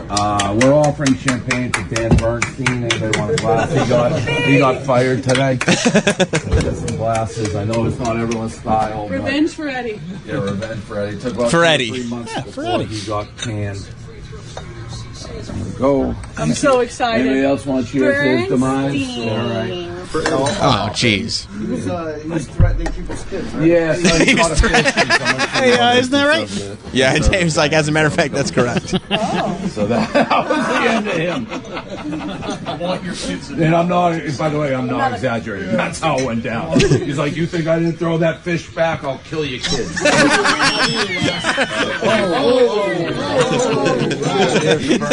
That fired fuck, another one bites the dust. Beautiful. Beautiful, he said. I mean, he's got such a massive audience. You know how many people believe, like, oh, yeah, that's that guy who worked in Chicago and then he threatened to kill somebody's kids because he didn't throw back a fish. I mean, that's basically what happened. It's just if you need the like Cliff Notes, it's a tough way to go out, man. Well, it's a tough way to go out. Don't mess with new media. Don't mess with new media. It all started because somebody was being folksy with him. I forgot about the folksiness. Yeah, also, don't take yourself so seriously. No. That you have to like reprimand somebody on the air for calling you Bernstein when that's your fucking name. And how about this one? Don't reply to people on Twitter. Oh. How about that lesson that I feel like has been put out there over and over and over again? There's never been a case of somebody going, you know why all this good happened? Because I replied to somebody on Twitter. I had the windfall of a lifetime. You know why? I replied to an angry person on Twitter. You'll never guess the amount of money that I made because I replied to somebody on Twitter. I'm a rich, rich man now. Why? Somebody was insulting me on Twitter, and I replied to it. I threatened to kill their family. I threatened. No, for real. It's what they did. Good for David. All right, listen. I'm going to go to Puma, but it's because he's in Chicago. Okay. Okay? I think he will be able to add insight to this conversation. Okay. Puma, welcome to the show. Good morning, boys. Good morning. Good morning, Trigger Trav. And good morning, Danielle. Okay. I don't even know what that means. No, everybody's on eggshells right now, just waiting for the other shoe to drop, but we're going to talk about Bernsey. Well, hold on. Oh, no. No. Okay. No, do what you called in to do. I took a couple days off the show last week. I wanted all they were cooler great. heads They were to so prevail. I good. can't be responsible. I can't responsible for Travis having a stroke on the show, so I don't want that on my conscience. Good. But Bernsey is the worst. Can't listen to it. No, you don't. You literally can't. Puma, you can't listen to it. He's off the air. Well, thank God. So you don't. You can't you don't even listen to. Why didn't you like Bernsey? Why didn't you like? Because we don't know. I've never heard the guy's show. I don't live in Chicago. I mean, just terrestrial radio is really hard to listen to. It's like all commercials. I mean, for years, and I didn't think this was true, but like every time you guys would go on commercial or the other shows on satellite, all the sports shows go on commercial as well. So it's like really hard to listen to that. And yeah, I mean, the guy he's an older dude. He's grandfathered in, like, no, he's not. The guy in 100, and he's gone. I mean, you think you're grandfathered in, but you go to war with Barstool, it takes you 6 weeks. I mean, these guys just got big mouths, and they just can't shut up. And at the end of the day, when what's you're that like, Puma? Public figure. Yeah. So annoying, right? Yeah. Well, here, let me give you guys a little background about me, because I feel like... Oh, good. I was worried you were going to keep it on topic. Well, I mean, no, it's kind of a boring topic. So let's get down to business. Yeah, you know what's interesting? And Sam, yeah. I want to apologize to you. Thank you. Because I know not being on the show, you had to do all the heavy lifting. It was tough. So it was tough. Last week, I saw you pop up on the thing. I was like, fucking finally, man. Finally. I was just, and people heard it. I was getting all kinds of Twitter replies. They were like, man, it seemed like you were dragging today. And I replied to them. I was like, I'm going to find your kids. Yeah, well, I mean, Bob in Virginia, these guys are calling in last week. It was pretty funny. But no, I mean, I'm there's been a lot of comments about me, and I just want to set the record straight. What's the Puma show? First thing, I'm physically fit. One of my good friends is a current UFC champ. Okay, nice. Number two, I mean, I got friends that are wrestlers. Doesn't make me 6'7". I know, but like, look, we're talking about like real sports, like real fighting and stuff. You mean that that your friend does? Well, I mean, yeah, but like at the end of the day, it's a real sport, not like wrestling is. You know what I mean? But you don't. I appreciate Puma, you don't. You don't it. do it though. No, but right. I'm a little bit older. I'm past my prime. I miss. Oh, I could have told you that. Physically fit. My friend does UFC. I mean, yeah. It's not like. Right. I know you guys haven't seen inside of the gyms too often in there, and, No, listen, Puma, I get it. I'm physically fit too because my coworker Mike is very in shape. Yeah. Well, yeah. I mean, Travis, you're not physically fit. Oh, right. He nailed you, dude. Yeah, no, he nailed you. Yeah. So I mean, it's the lies, It's different. All right, secondly, Puma. I've done well for myself. One of my vehicles is a Ferrari, so you guys. Nice, kiss dude. My Italian ass, and I appreciate the call. Nice, you're rich Thanks and for in having me shape. on today. I aspire to be like you, dude. I appreciate it. I better call and I tell know. what I'm. I'll talk to you later.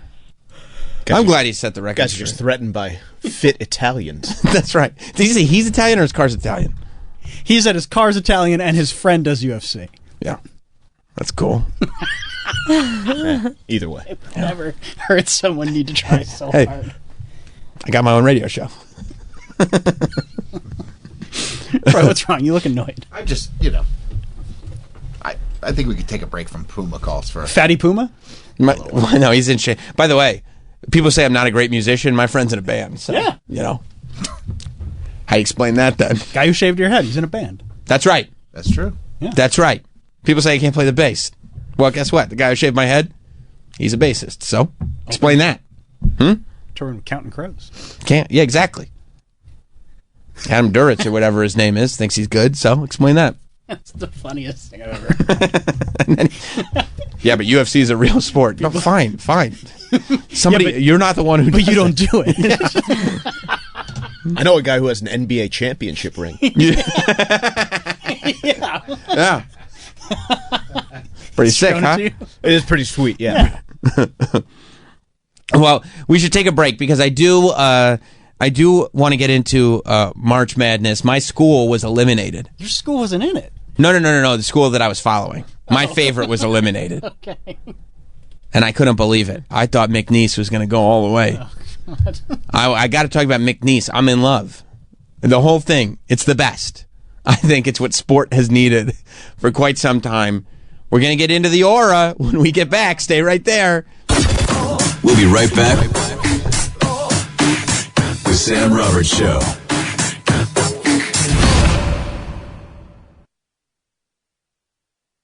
At the Las Vegas Comedy Cellar, you can get tickets at notsam.com or through Ticketmaster.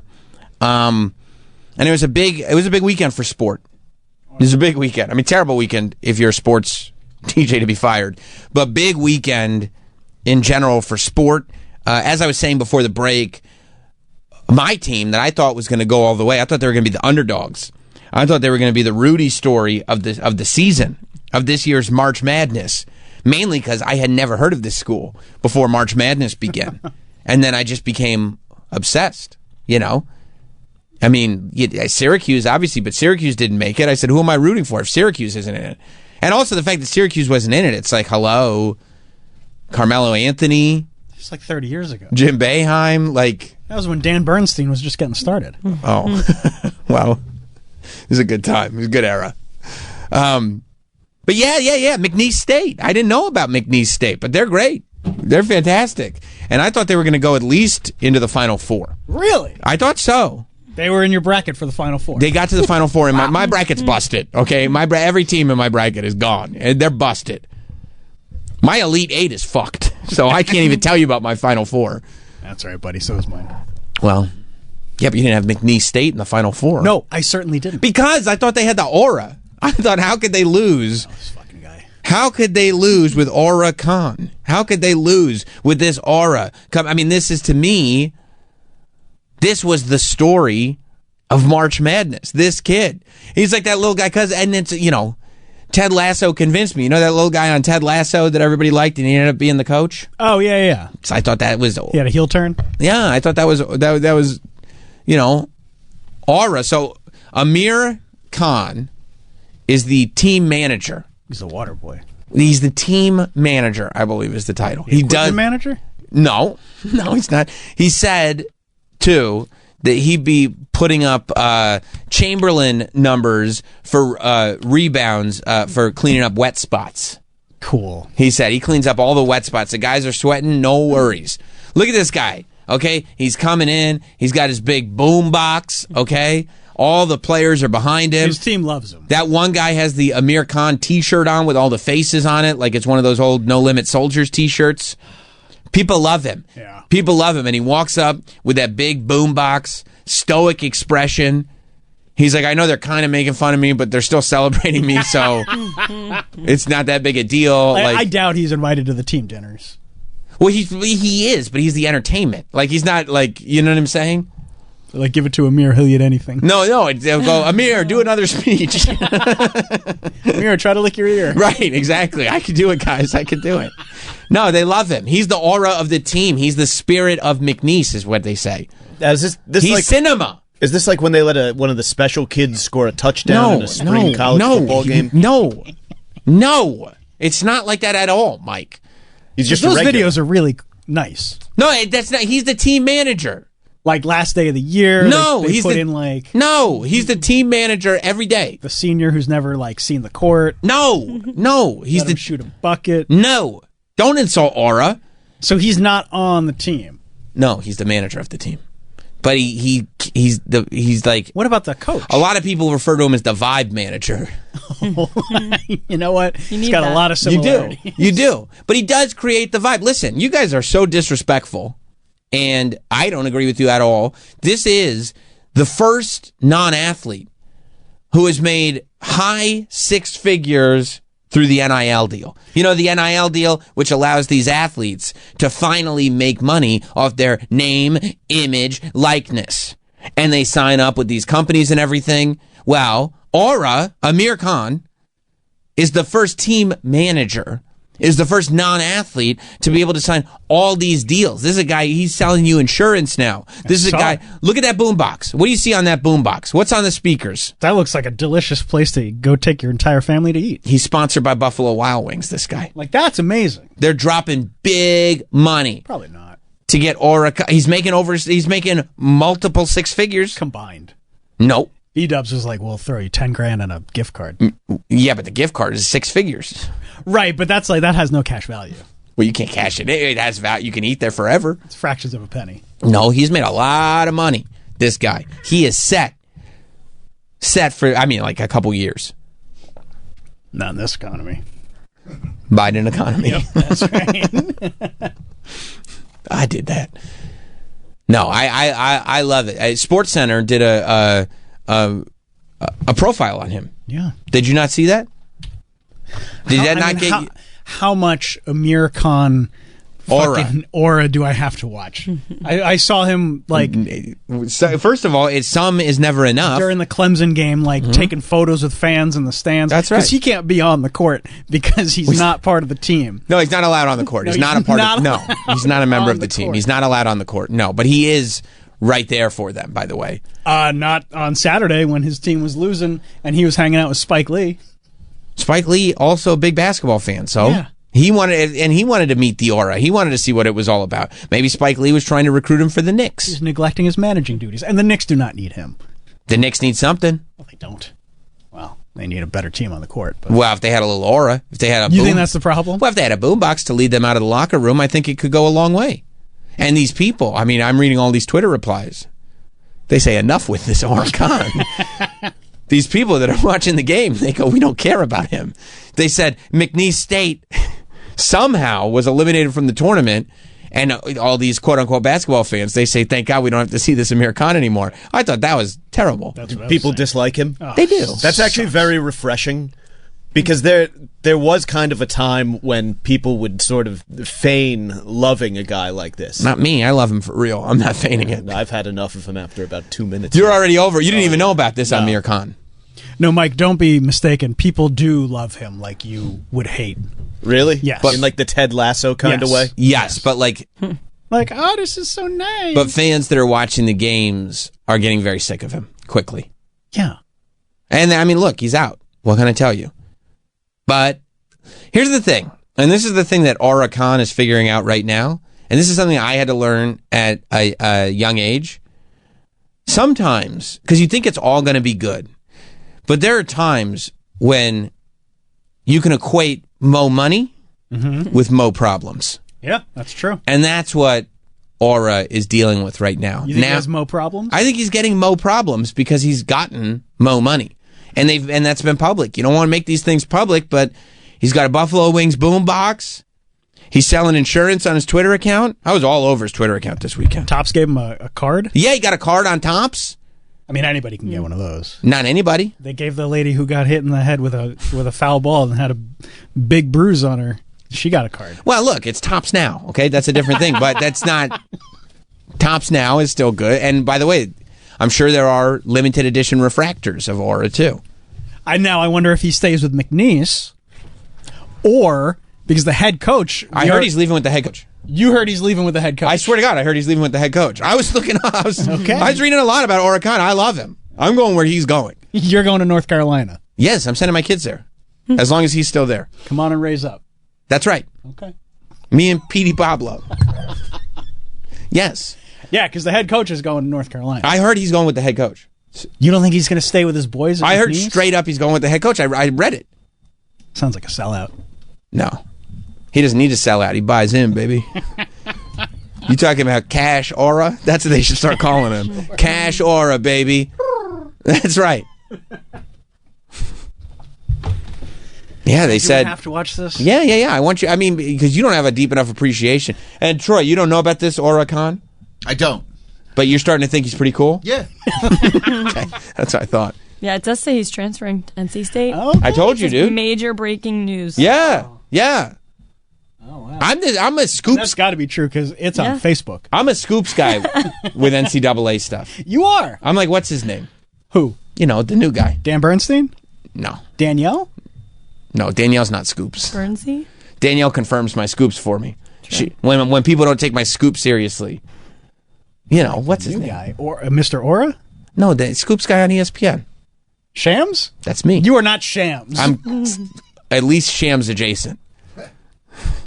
You're like a quarter Shams. I'm at least Shams adjacent. Shams. I hit you with the scoop about Aura. You didn't know about that. I didn't know that he was breaking news on Facebook, confirmed. He's leaving. Bro, how often am I right? Oh, if we're doing this? Yeah. 100% of the time. How often is Shams right? 100% of the time. So, I mean, I would at least say I'm Shams adjacent when it comes to scoops. Sometimes the scoop is Aura's going to NC State. Sometimes the scoop is Dunkin' Donuts has wireless charging. But either I'm way. still not convinced. Okay, well, don't be then. But I'm giving you the scoops every time. Yeah, Yahoo Sports also says he's transferring. Okay, it's okay. I see it on Sports But Illustrated. haters will, Danielle, here's the thing, and this is something that you need to learn as an intern. Haters will always try to deny you. Well, the You know what haters I mean? going to hate. And that is a true fact. You can't listen to the haters. I didn't get the update. A lot I of see times, that you were right. a lot of times they hate us. You know why? Because they, you know. You knew. Okay, you knew Yeah, that. yeah, Okay, yeah, good. yeah. Okay, good. I Well, knew that one. that was confirmed today. He's expected to take a graduate assistant position. See? In Coach Will Wade's new regime at North Carolina State. That's a great promotion. And what's he going to do? Hold the boombox? Well, yeah, but there could be a bigger sponsor on it. Listen, I mean, North Carolina is a much bigger program than McNeese. Is it? North Carolina for sports. It's bigger than McNeese. College basketball, especially. Basketball. Yeah. Bigger than McNeese. Oh, you know who's going to have to love Mr. Aura now? Who? Stupid Matt Biggins. He loves NC State. Yep. He loves his Tar Heels. Now he's going to have to be like, he's great. And now we're going to see so much more of Aura. Because really, like, you know, McNeese made it in this time. It's like when Iona makes it into the March Madness. You know what I mean? It's an interesting little side story at the beginning of the tournament, and then you never hear about it again. But it's always nice to see, you know, these small schools that make it in. It's going to get him into a video game. Oh yeah, you know, yeah, for sure. But now he's a Tar Heel, thanks to Scoops. Wait, no, he's going to NC State. He's following the coach. Yeah, the not UNC. Oh UNC. no, yeah. I'm sorry. What did you say? She said NC State. Oh yeah, NC State. I'm sorry. Oh, I'm so sorry. it's I'm not getting all UNC. confused. Okay. NC State. Oh, that's right. Damn it. Then he's not. Yeah. Shit. Well, either way. Matt Biggins is still stupid. Either way. This mini doc gave me a lot of appreciation for Aura. Check this out. All right, fine. You guys are familiar with McNeese State? Yep. Who's not? Amir Khan is the name of their manager. He is cinema. What you see is what you get. That's how he is. Yeah, McNeese obviously. student manager Amir Khan does whatever the team needs him to do. Yeah. In Yeah, they fact, bully him. the quote on his team bio reads, if they kept manager stats, For rebounding, wiping up wet spots, I'd put up Will Chamberlain numbers. My man. one of his jobs, holding the speaker and leading guys out of the tunnel. That's Aura. Before a regular season game in late February, Amir happened to know the song, I was like, hey man, this is one of my favorite songs. In and Out by Lud Foe. Some of the players saw that and they're like, oh, you know the song? They're like, no way you know the song. I was like, bet, let me do it. Bet. I kind of joked around with some people saying, yeah, I'll get some NIL from this. Obviously, never expected it to actually, become a thing. Oh, it's a thing. Soon after the video racked up millions of views, brands came calling. Insomnia Cookies. Oh, hell yeah. Tick Pick. Buffalo Wild Wings. Boom. In fact, Amir Khan, whose nickname is appropriately Aura. Can you pause for a second? Your Aura, can you imagine? Like, you're just sitting there, you're the... I mean, what could possibly... Troy, I'm going to ask you, because this one's a hater. You're a real one. Okay. You always keeps it real. Thanks. Sometimes you agree, sometimes you don't agree, but you keep it real. Yeah. And that's the point. I keep it real. No, you're a hater.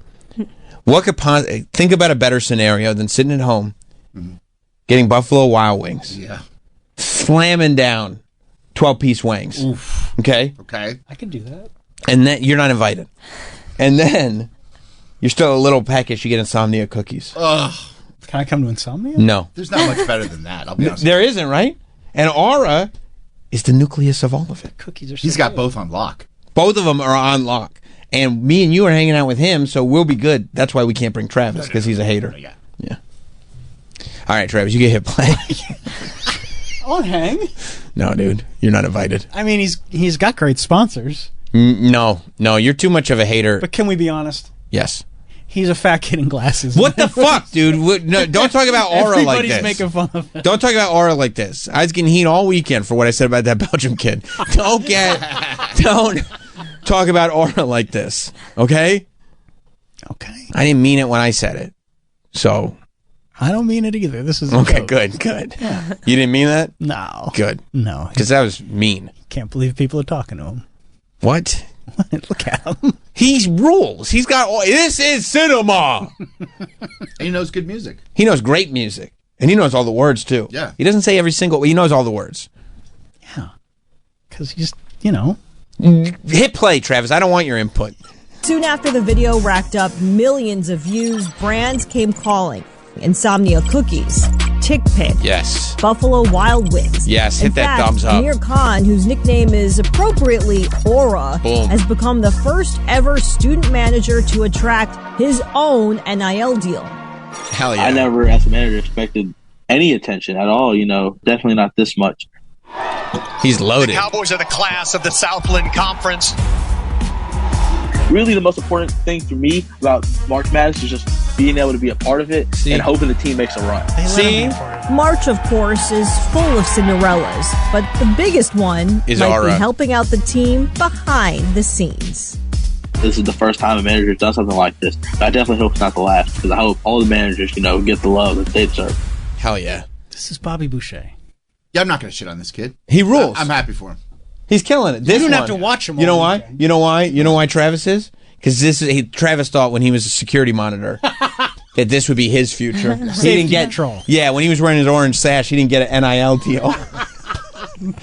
First of all, I was in Travis said, elementary school. Travis said, "Where's my NIL money?" I In was elementary too young for school. NIL. I don't know.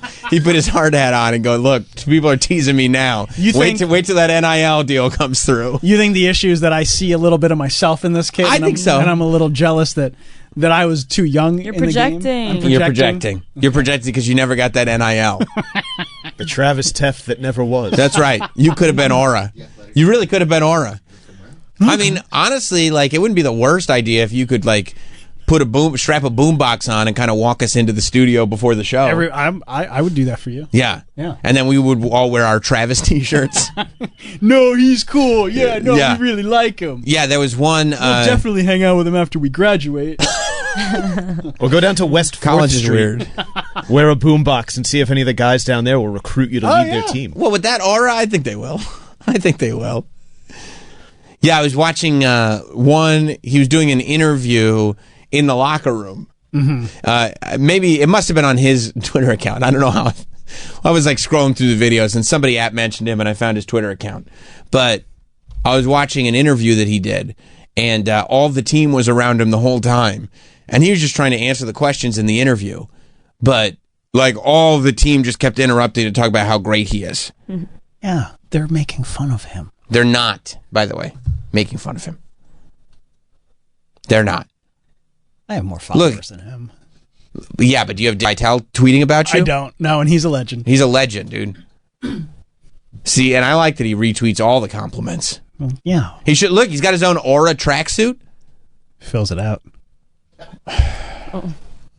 What's his problem? Why are you so hatery? I'm not hatery. He is because You're sipping haterade over because there. he never got the NIL deal. Is that what's in this cup? He looks great in that Aura tracksuit. does. You think he looks great? He looks awesome. And he's got Aura, and the team loves him, and he's chilling with it. Travis doesn't know what it's like to be a part of a team where everybody loves him. That's the problem. I don't. People respect him. Interns think he's cool. He doesn't know what it's like. Oh, he looks so natural in this. Well, he's not a spokesman. He's just trying to figure out how to be a TurboTax guy. This is. Oh yeah, see, here it is. Here it is. Go down. There's yeah, right there. He's doing a locker room. That's probably his best friend. No, it's the next Stephen A. He's doing an interview with Aura. Hi, I'm here with Aura. That's not what that guy sounds like at all. That guy's a good broadcaster. I'm John Fanta. Now you're hating on the broadcasters because your dream of being a sportscaster never panned out. Travis thought he was going to be the voice of the Orioles at one point. Oh, that would have been so great. Because you know what? Because he realized he didn't have the skill set to play ball. Right. So he's like, that's okay, I'll be a broadcaster after I get my NIL deal for wearing this sash. And neither one of those dreams came true. So now he's shitting on everybody. He's bitter. He's so bitter. You think it's bitterness? Yeah, of course. It could be. See, guys like Troy and me, we know Yeah. success is the best revenge. That's right. That's right. And you've both achieved. Well, yeah, Troy's. I asked the other day. I said, "Troy, do you have a mirror in your house?" He says, "You don't need a mirror when you could see your reflection in a double platinum record." Double platinum. I went, whoa. I went like this. You know what I said? Okay, that's what I said. Damn. You're on your way to Kid Rock numbers. This one over here. He's pissed. He's pissed. I'm not pissed. You seem bitter. He is bitter. I didn't get good sleep. Bro, neither did I. That's because you. Okay, so don't tell me that. Yeah, but I'm. We're gonna get to the bottom of that at some point. Maybe not today. Maybe today. I don't know. We're gonna get to the bottom of your situation. We need a follow up from last week. But Travis didn't get. You know why Travis didn't get good sleep? He was tossing and turning from dreams not coming true. You think I see a lot of myself in this kid? What could have been? You see, Yeah. I think you see a lot of what you wanted in this kid, and not what materialized. No. You look at this kid and say, nobody deserves this. It was the bottle that got in the way, wasn't it? That's a good point, Mike. I don't see any bloodshot eyes on Aura. This one over here. He's sharp as a tack. Oh, you see the pictures of him over the weekend having daiquiris? He was knocking him back. Oof. That was a big celebration. Oh, he was knocking daiquiris back. I went to dinner. Oh, I saw. Yeah, it was a liquid dinner. I saw the pictures. You think when the food came, I was like, I'm good. I'm full. I got my calories. Oh, yeah. I think so. Did you want to watch this? Of course I do. Aura? Yeah, we need to inject a little aura into the show. This kid's going to eat the microphone like Augustus Gloop. No, he's not. Why you say that? You're making fun of everybody calling him Augustus Gloop. Like, that's your Does thing he not now. look like Augustus Gloop? Nope. He does look like he's just going to test to see if it's made cake. Let me just. We're not talking about Aura, by the way. Oh, you mean the broadcaster? Yeah. You think the broadcaster walks around all day playing a game of Is It Cake? Yes. And he gets hit with a no all the time? I don't think that's true. And sometimes when it's a no, he'll eat it anyway. Yeah, right. Let me try again. I don't think that's true. Just walking around playing the home version. There is no home version. Well, there should be. It's fucked up, dude. Just because you couldn't be the voice of the Orioles. Yep, that's what all this is about. Oof, bitter. It's bitter. Playing Is It Cake? It's bitter. He's accusing this guy of playing the home version of Is It Cake said everywhere, that. everywhere he goes. Mike. I was just channeling your resentment. I see. Taking bites out of stool legs. You're feeding off of me. All right, let's see. Let's listen to this interview. He is. He's exactly what I said he was going to be. Well, that was just one song. The volume seems a little high. It's a little high. It's a little overmodulated. That's all that is. That's just a little. This guy backed that off. By the way, there are a lot of people. It's hard to back off a delicious microphone. Well, he hasn't tested yet. There are a lot of people, by the way, with atypical, non-traditional broadcast voices that still achieve great success. Even if they're told that their voice is not a voice for radio. Yeah, only by legacy media publications. How are you doing? He is Aura. Amir Khan. Your McNeese Cowboys just pulled it off. They beat Clemson. What were you thinking? What were you thinking as that clock went to 0? We got our first win in school history, So McNeese is the hometown school, and for us to get a win in March Madness, it means the world to me. What was the boombox blasting? They're showing the Aura socks behind him. Yeah, I see. It's a terrible interview. You got to show something behind it. You mean that's just where all the personality is coming from? Okay. Yeah. Look at the way his team supports him. They love him. They love him. Yeah. And that's, again, why somebody gets very upset about it. You know why? We all had one. We all had a Mr. Aura in high school. No. Yeah, they had that special classroom. No. The Aura classroom. Special bus. Don't fall into it, dude. Oh, sorry. Don't fall into it. The Aura bus? Yeah, I'm not shitting on it. That's terrible. Yeah, no, these guys don't let these guys, because what they try You to know do. the kid I'm talking They're a negativity vortex, and they try to suck you in. Yeah, but it's also it's fun to like prop up a kid that's like no. They're They're trying to. He's doing his thing. He's doing his thing. Yeah, I'm not mad at that. No. When I say we all had a kid, you're picturing somebody in your head right now. You know exactly who I'm talking about. Yeah. Yeah. Sometimes we promote him to executive producer because we all think it's funny. I mean, there's so many similarities between Travis and this guy. I mean, we both wear glasses. Aura too, and you're like more of a mascot than anything else. We call him a manager, but he's really, He's really just a mascot. Really just a mascot. Yeah. And you're like a dork, but you know cool music. I mean, remember when we literally did a live show where we built like a whole set and a Tef box around you? Yeah. That's literally the same thing as like putting these shirts and stuff around you and stuff. I mean, they're really overdoing it. Madness, it means the world to me. What was the boombox blast in pregame? No Switch by NBA Youngboy. See? Will that be back Saturday, or there'll be a total switch up again? We really don't know. Everything we do is we got the boombox out now. Yeah, it is. It's fine. I'm telling you. They're interrupting the interview. They're a real distraction. They're making fun of him. They're not making fun of him. They love him. They're having fun with him. They're having fun and they love him. In an equal environment? Yes. They're having fun with him. Yes, everybody's... Because they're all going to go out to eat later. Yes, or go to Buffalo Wild Wings. Yeah, Aura's got it. him. Aura's got it. You know what? You're right. They will go out to eat with him. Yeah. Because wherever they go, the meal's going to be comped. They're going to cookies after. Yeah. You're mad you're not getting any cookies. I would love an insomnia cookie. And they're confident in who they are. They're just propping the kid up. They like him. Yeah, they like him. How many times do you think he's been made to wear a jock strap as a So mask? many Zero times. Zero times. These guys don't understand because you know what they are? Because they're bullies. That's who they are. Me and you aren't. You have to put a guy like this down just so they can feel better about So themselves. they can I'm feel not better. putting him down. I'm talking about the kids really? behind him. You said he plays Is It Cake? I think Mike and I were both talking about the reporter, not Mr. Aura. The reporter's questions aren't great, but that doesn't mean he plays Is It Cake. He's also like the McNeese reporter. Like he's like, I'm going to go to broadcasting school at McNeese. That's a March Madness team. And where? Where is this? Louisiana? I think it's in Louisiana. I'm not 1,000% sure where McNeese State is located. It's not a state, so I don't know. But I think it's in Louisiana. Whoever's on the boombox. I'm talking about the reporter, not Mr. Aura. Both. I mean, hating on either of these two guys. You're going to go hang out with the reporter? I would. He seems like a cool dude. I know why. I know why you would hang out with him. Same reason you talk to half the people you talk to in the hallway. I like them. To make me and Troy laugh. Yeah. No. And I don't think Sam has a choice in that, to be honest with you.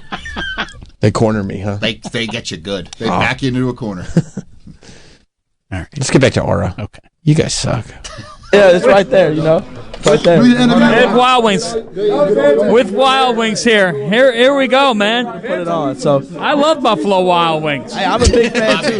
For me to have you don't have to. Don't take the low hanging fruit just because it's there. Just because it's there, you don't have to take it. I mean, he set himself up for it. Yeah, I know, but just because you don't have to. The low hanging fruit is not always the best. You see the way they force him to put the boombox on? Do the interview with the boombox on. Well, no, because that's his thing. They like it. Dance, monkey. No, stop it. Stop it. It's mean. You're really showing an ugly side of yourself, Travis. Am I wrong? Can you just go back to the thing? I love Buffalo Wild Wings. Okay, and now you're making fun of this report. He's a student. He's learning. He's learning his craft, okay? Put it on. So I love Buffalo Wild Wings. Hey, I'm a big fan too, so for me to have this, it means a lot. What is it like being with? What's this guy like for you guys? What's he mean to you? Yo, talk to him. He's Aura. This is Aura right here. Tell me what he means. This is really my man. Hey, this my man. Hey, he be in the gym early every day. He getting rebounds. Like, he for real. When he said he had Wilt Chamberlain numbers, he really lived by that. Like, for real. Like, tell him, boy, pop it. Like, that's not cap. Why isn't this boombox playing in here right now? Because, like... See, and you said you believe everything that's... He said it's not cap. He specifically said it's not cap. Didn't he not just say that? I don't think that's how you say it. He said it's not cap. He said not cap. Of course that's... I mean, how else would you explain something? No cap. Huh? Well, it's not cap, no cap. I mean, it's the same. The point is... He's not taking him seriously. Yes, he is. Got love. He said that the Wilt Chamberlain numbers, that's not cap. Cleaning up wet spots? Well, yeah, of course, because they can't have wet... Well, all the athletes do the work? That's not saying everybody has different jobs. Got that 90s heartthrob haircut. He's probably caused a few wet spots. Exactly. Thank you, Mike. Now you're seeing the light. Haters. I love Buffalo Wild Wings. Well, that guy likes Buffalo Wild Wings. He didn't come with all the questions. No. He was like, you know what? I'll just wing it. Yeah, I get that. That's a little pun. No, you gotta come with a game plan if you're a reporter. That is true. More questions than you're going to ask. But look at the support he's getting. Travis doesn't understand because Travis sees somebody getting that kind of support and he thinks the only time people say that is when they're lying because he's never gotten it. I've never seen support. Oh, I know that. Well, whose fault is that? Mom's. I mean, how far back you want to go? Let's start there. I'm not taking the blame on this one. Okay? I got to get the attention off me. This is years before me. I mean, this is ingrained. Spoonbox playing in here right now. Cause like he letting it rest right now. Like you feel me? I do a lot. So right now I gotta rest. You feel me? Yes. Caribbean jerk, Thai curry, garlic parm, spicy garlic. I love that. Yeah. See, that's support. When your man's not support. Yes, it is. When They're you're naming Buffalo Wild Wings sauces because now no, when your mans are there, right? And they are supporting the people that they are not only supporting you, but they're supporting the people that sponsor you. Yep. That's love. You know how many times they said, "Yo, let me get $1," and then they never pay him back. No, they pay him back. He's never been paid back a single dollar. But not on a gift, but on a loan, I'm sure he gets paid back. They bully him right. Nobody bullies him. Right to his face. Nobody's bullying anybody here. And see, now it's working because now I'm like, oh, I'd love to smash some wild wings and get with all the delicious sauce. You think of all the sauces, Yeah. Because if you order a big enough order of wings, you can get multiple. Yeah. This is not an interview about Buffalo Wild Wings. Well, it's working, though. But guess what? When your mans are there, Augustus Gloop is trying to interview Mr. Okay, Ora. that's not his name. And then he's not even German. And then this guy just comes out of nowhere and starts naming Wild Wing sauce Because he realizes that disrespectful. No, it's not disrespectful. No, it's Get me not. hungry. No, it's not. If you interrupt an interview that I'm doing and you just start bigging up my sponsors, great. All right, get some. BetterHelp. You know what? Actually, I want to talk about how great BetterHelp is, Sam. Yeah, how are them gutters, by the way? Red roses, gray roses. I would love blue that. Roses. If an interview I'm doing is not going well, feel free to start talking about fanatics. I hate Stevenson. Right. I got people you guys could talk about. I wish you would do this for me. Now I gotta rest. You feel me? Caribbean jerk, Thai curry, garlic parm, boom, spicy garlic. Go get your Buffalo Wild Wings. It's sponsor of Amir, Ora. And they got French fries and onion rings and mozzarella sticks. They do have mozzarella sticks. I love their mozzarella sticks. Me too. I love getting order of mozzarella sticks with my boneless wings. It's really good because they cool it down a little. You know what I mean? When that mozzarella hits, it cools everything down. You're like, yo, let's go fuck with his interview. No, stop it. I mean, they're shooting everything clearly from the chest up because if they didn't, there would be just penises being shown. I think they were. I saw waistbands. I think they're not showing their peniles. I saw waistbands. Just how cool is this for you, man? Yeah, it means a lot. You know, I never expected any attention really as a manager. You know, so to receive all the love and support I received over the last few weeks, it means a lot to me. You know, That's nice. But I'm really just focused on trying to do what I do for the team and helping them so they can do what they can on the court. You got Wild Wings, Insomnia cookies, any others? Well, I had Tick Pick. Mm-hmm. That's right. The business is rolling. It definitely is, but it's because of these guys. It's because of the team. Thanks so much. Thank you. I'm not a fan of the reporter. I'm not a fan of the reporter. I'm going to be 100% honest with you. I'm really not a fan of the reporter because you know why? Insomnia cookies. You know why I'm not a fan of the reporter? Because Aura is commanding the attention. Aura is the man of the hour. And this reporter, instead of going in and being like, I can add to it, or I can ask the questions, or I can bring out a different side, or do something, he's leeching off of it. Yeah. He's not even coming with a mission. No. He has no follow-ups. No follow-ups, and he kind of is just jealous of Aura's aura. Like he's like, maybe I should have been a manager instead of a reporter. Yeah, who's gonna take over when you leave? Right. Yeah, is that position open? This boombox is heavy. I don't think I can carry this one. It's heavy. Can you get one with wheels? Let's go to Dan in New Hampshire. What's up, Dan? Hey, what's going on, guys?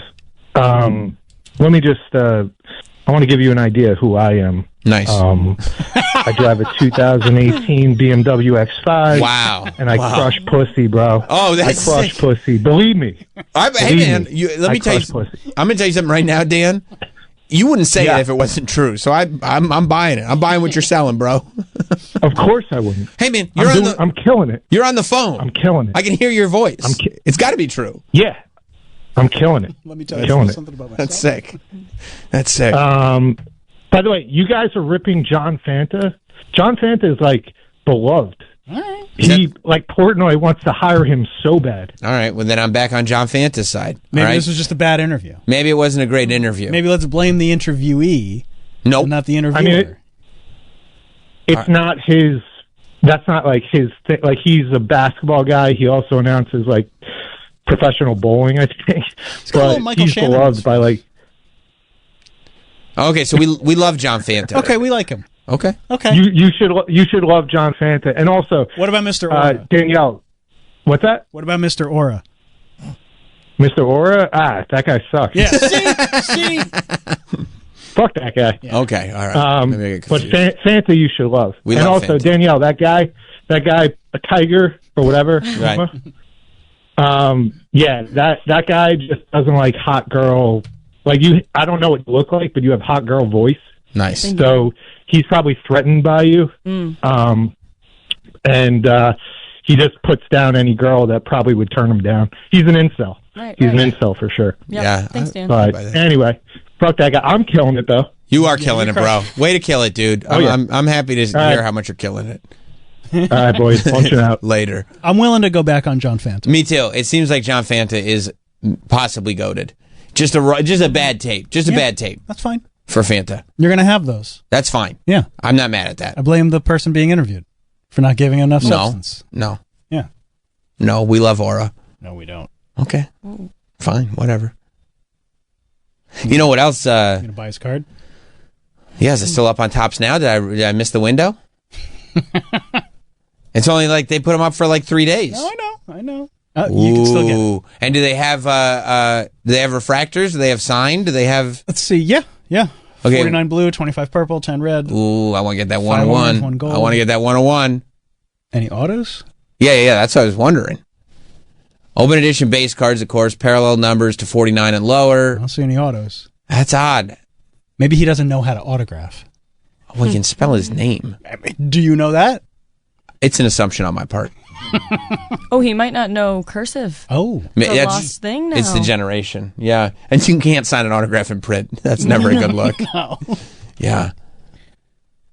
Yeah, I kind of want it. I kind of want the Tops Now Aura card. It's maybe not the photo I would have chosen. No. You should get it. It'll probably be worth a lot. A ton, right? Like years down the line. When everybody's still talking about Aura?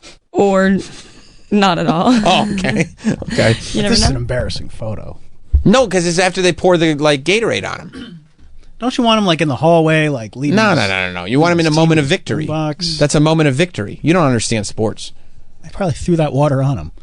I got to teach you a thing or two about sports, All Travis. right. Well, you only don't got get it. 7 hours. That's true. That's why it ends today. Probably get a 20-pack. I'll probably go for 20 so I could hopefully get some parallels. That's a good idea. Yeah. Speaking of cards, remember that Paul Skeens rookie patch card that we were talking about? The Paul Skeens rookie patch, which is it's signed. It's got the rookie patch from his first game in Major League Baseball, and everybody's so high on this Paul Skeens that they said this is the card to have. This is one of these cards. It's going to be a multi-million-dollar card in the future. You got to have this. So him and his lady friend Livy Dunn were looking for the card, and the Pittsburgh Pirates They offered like a meet and greet. They offered season tickets in a box. They offered all For like this 30 stuff. years or something. Yeah, and I think you could hang out one time with Livy Dunn, like all this stuff. She did add that, yeah. So apparently, it was just some kid that pulled this out of a pack. Like he got a hobby box for his birthday. Yeah, for Christmas. For Christmas. Yeah, Santa. And he just pulled this out of a pack. In L.A. And he's in L.A., so it's like he has no desire for any of the stuff. So he held on to it. He didn't give it up to the Pirates and decided to sell it instead. Good. Which I was going to hold it. But You were going to hold it. I would have held. Okay. I would have held just because you never know. I'm so glad they sold it. I am too. You have to. I mean, these things, like, especially with the market, like, because it's not about a specific card losing value. It's about right now the card market is so good that you just don't know if anything is going to be worth seven figures. Like, it might be Because but it you is just don't know. It's on the downturn. Sure. Like, I don't know about, WWE cards, but baseball cards, Sure. we're entering like that next junk wax era. I think WWE cards are in a good spot because they're only just starting to get in on the sort of real, like, value cards. Yeah. And I know that Topps is like actively aware of it and trying to put value into these cards. They have to. Right. So it's not just because it has to go beyond hype. It has to go where you can fully explain. That's why they put one of one. That's why they put all this stuff on it where you can fully explain how it's not manufactured value. It's actual value being put into these cards. No, but I'm so glad that this kid sold it because, like, Paul Skeens is a great pitcher. Right. Absolutely. But anything can happen. Yeah, he gets hurt. He can get hurt next year, have Tommy John surgery, be out for a year, come back, never be the same guy. And then he's a trivia question. He's not one of these all-timers. Yes, it's happened time and time again. So they ended up putting it up, and I think Paul and Livy were trying to get it, but Oh, not were they? at a point. Well, I mean, But it got too rich for my blood he pretty can't quick. afford it. Yeah. I think Livy Dunn actually posted a picture of a mansion that cost $900,000, and then this card, because the card ended up going. This is his rookie card. It came out this year. He's a rookie. The card went for $1.1 million. Insane. I mean, it's graded, but you don't even really have to grade this card. You can just put it in protection. It's a one of one. There's no real reason to grade a one of one. Sure there is, or yeah. I mean, still gotta. I mean, if it's a 10, yeah, I just wouldn't take the risk. I wouldn't bother doing it because if they were like, 8, I'd be like, what the fuck? Yeah, but it's still a 1-on-1, and you do have to get it authenticated. Yeah, you do have to get it authenticated. That's true because of the signature and the patch and everything. But so they sold it. It went for $1.1 million. That's great. And it was apparently purchased by Dick's Sporting Goods. It was, yeah. So they're going to put it on display in their Pittsburgh-based store. That's smart. Mm-hmm. I mean, they better have a security guard with it at all times. What happens if he has to have Tommy John surgery after his first start? That's what I just said. Right. Like that's why it is so smart for any card like this, sell it immediately. I mean, don't hold on to this shit. No. And he could be nothing in a year.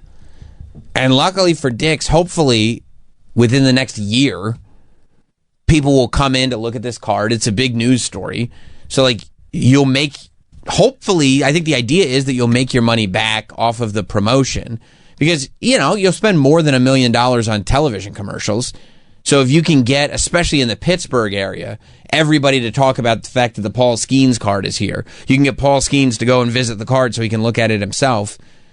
Hopefully you'll get enough people in the store where it's worth the publicity. But yeah, you wonder it's either going to be a great investment and it's going to go up like a lot, or, when you get into the $1.1 million territory, the other thing is you start to ask the question of how much further can it really go up? I mean, it's just driven by hype.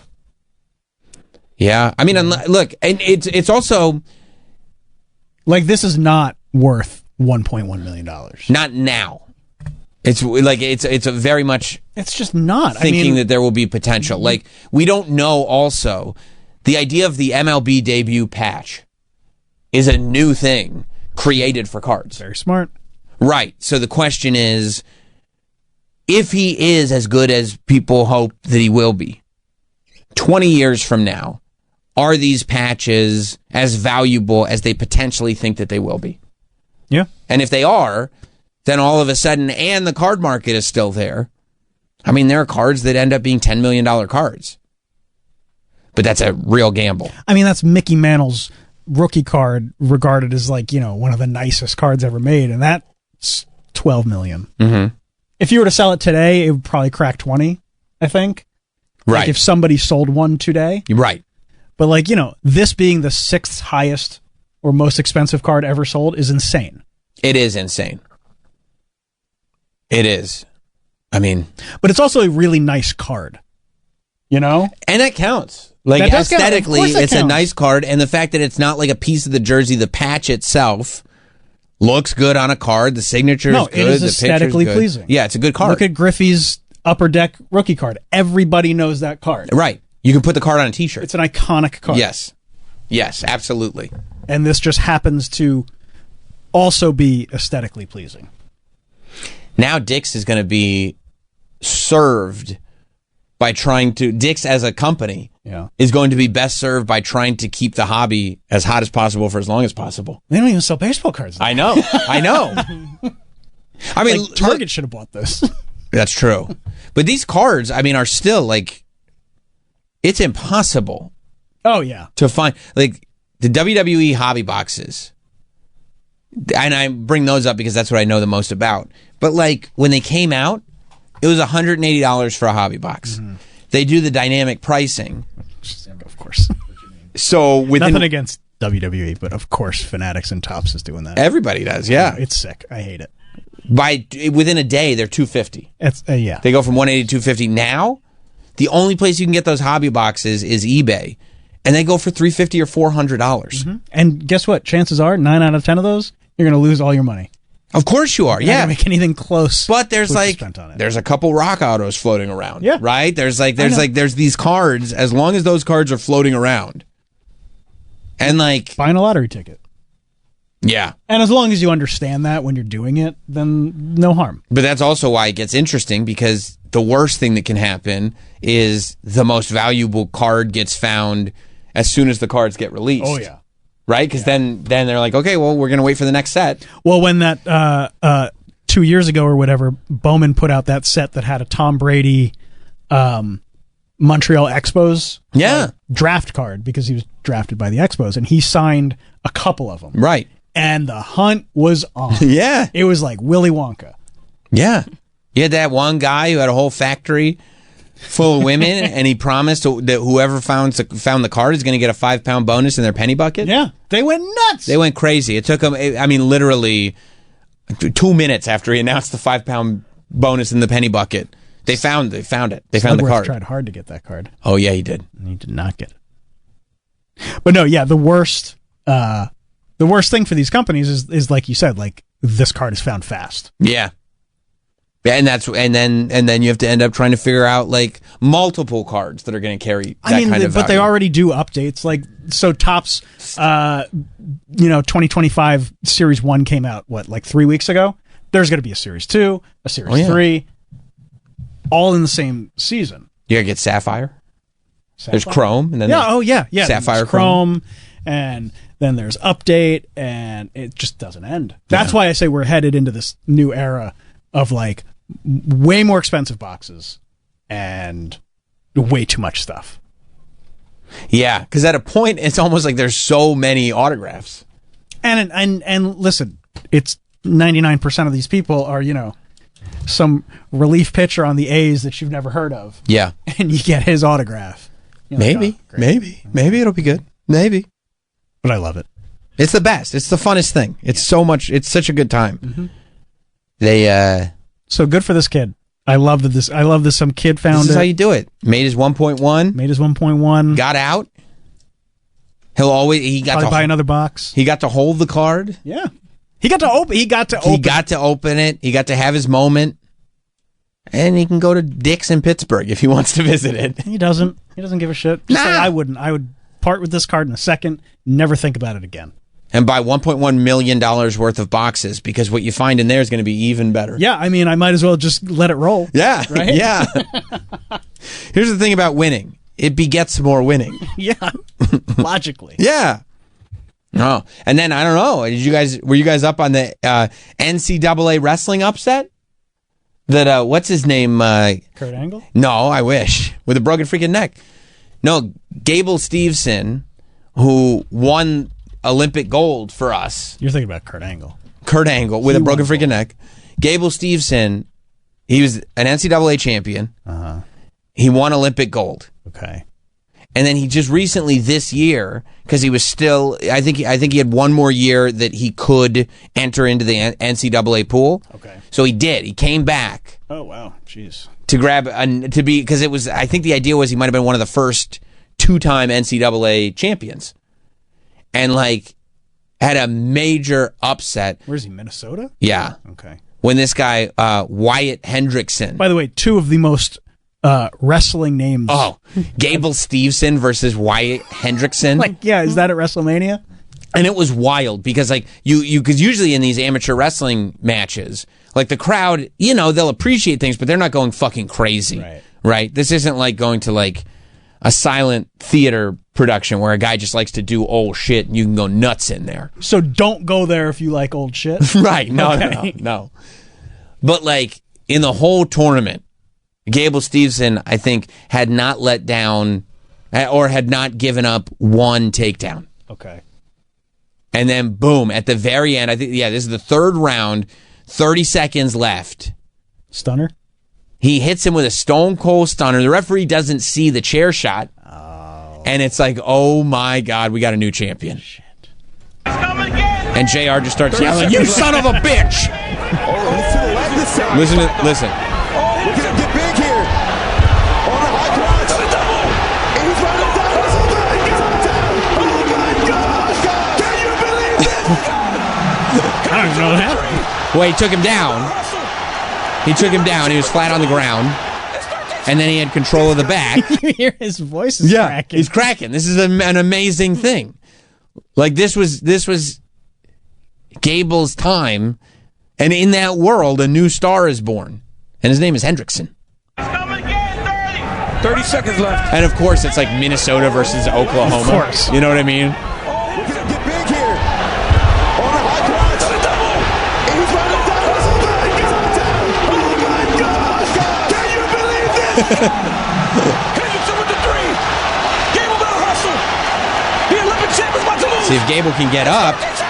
This could be it. There's 10 seconds. The biggest upset. No. In the No. history of NCAA. Could this be No. it? Done it!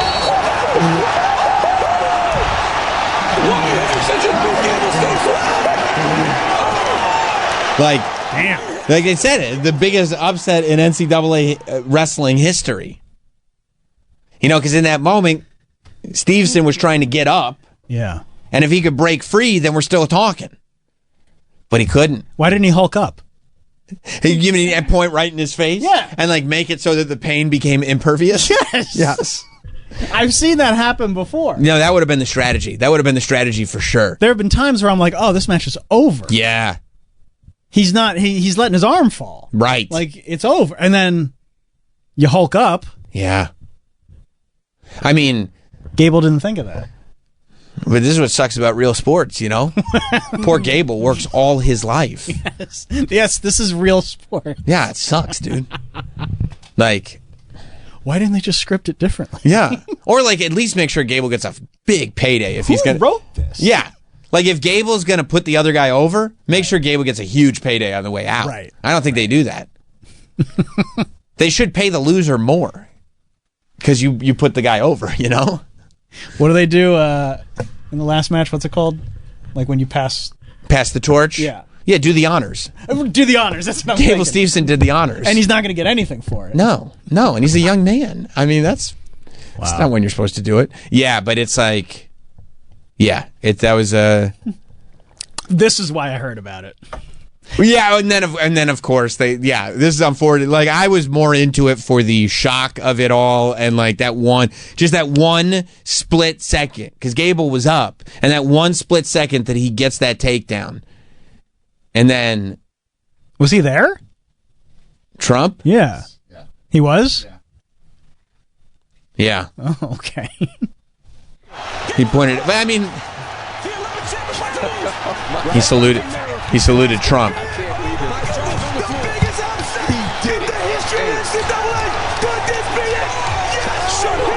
Oh, wait, I'm listening. I got you gotta two watch it things going twice. on. It's too good. It's too so good to pass up. It's so good. Yeah. I didn't know Trump was there. Well, I thought he was getting the egg prices down. It's the NCAA championship. Maybe he was there looking at eggs. Lots of chickens, right? For chickens fucking. Yeah. That's true. Yeah. Hey, where's all the chickens? He's walking. You know, Trump walks around the farms. He's got that boom box that Aura has, and he's just playing like Boys to Men on it. Let's get sexy. He's just trying to get it all. Yeah, he goes up to the chicken farms, and he's got the boom box around his neck going, "Close your eyes, make a wish." A lot of clucking and not enough fucking. And then the chickens go, "Brr, brr, brr, brr. I'll make love to you." To put his remarkable feat into context, Stevenson made history in the 2020 Olympic Games when he stunned the field at just 21 years old to become the youngest freestyle super heavyweight wrestler to ever win gold.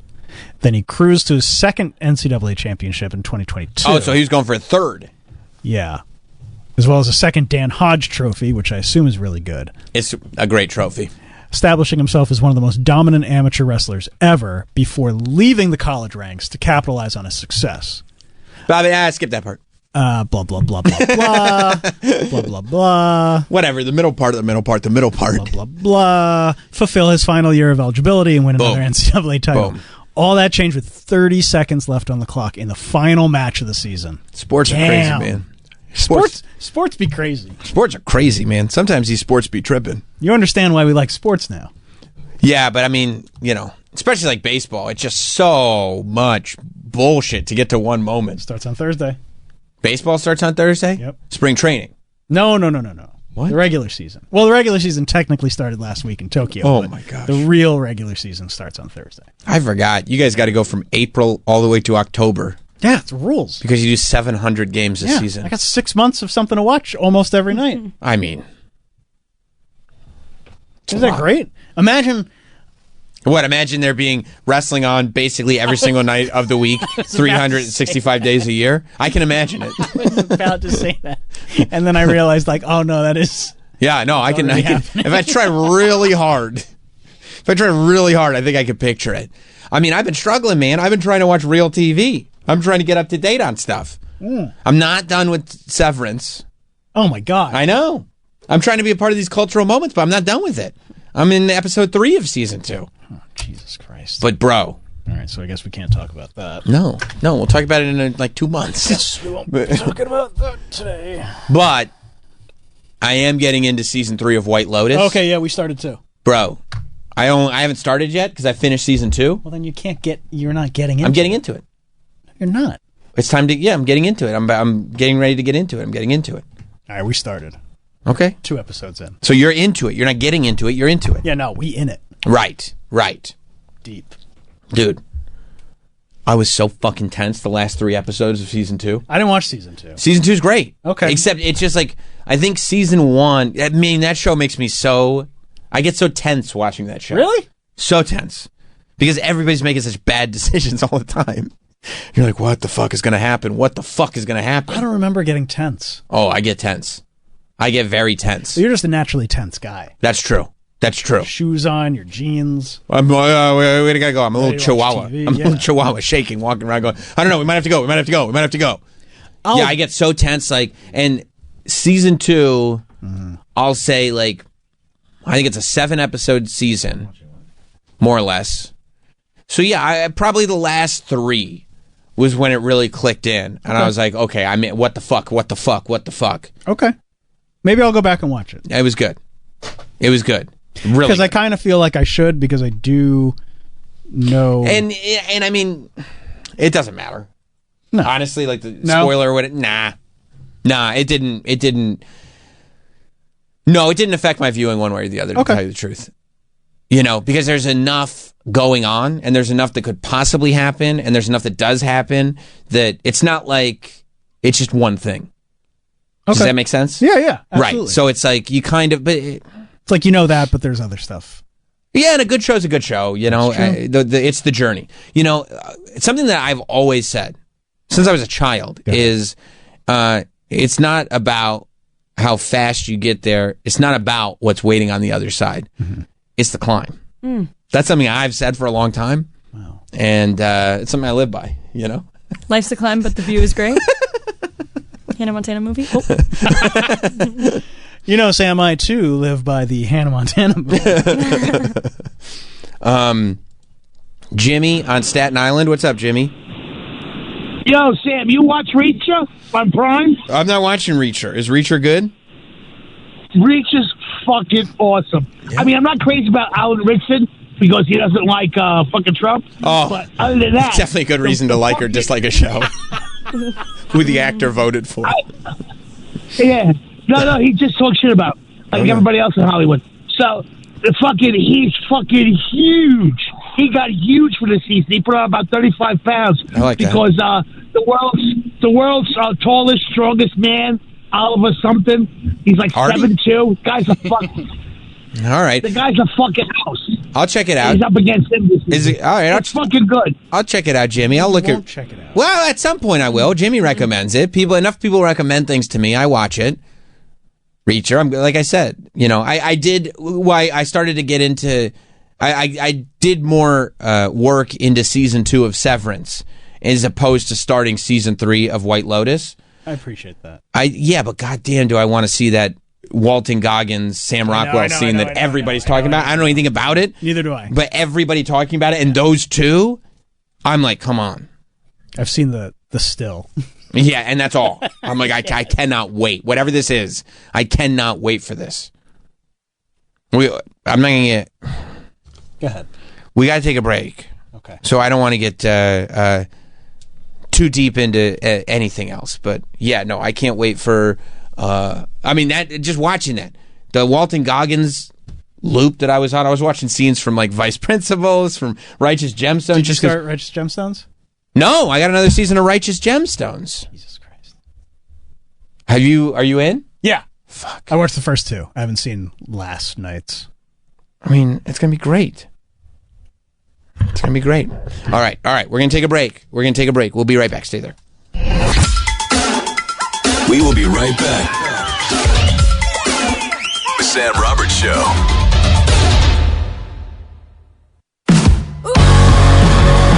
We're back.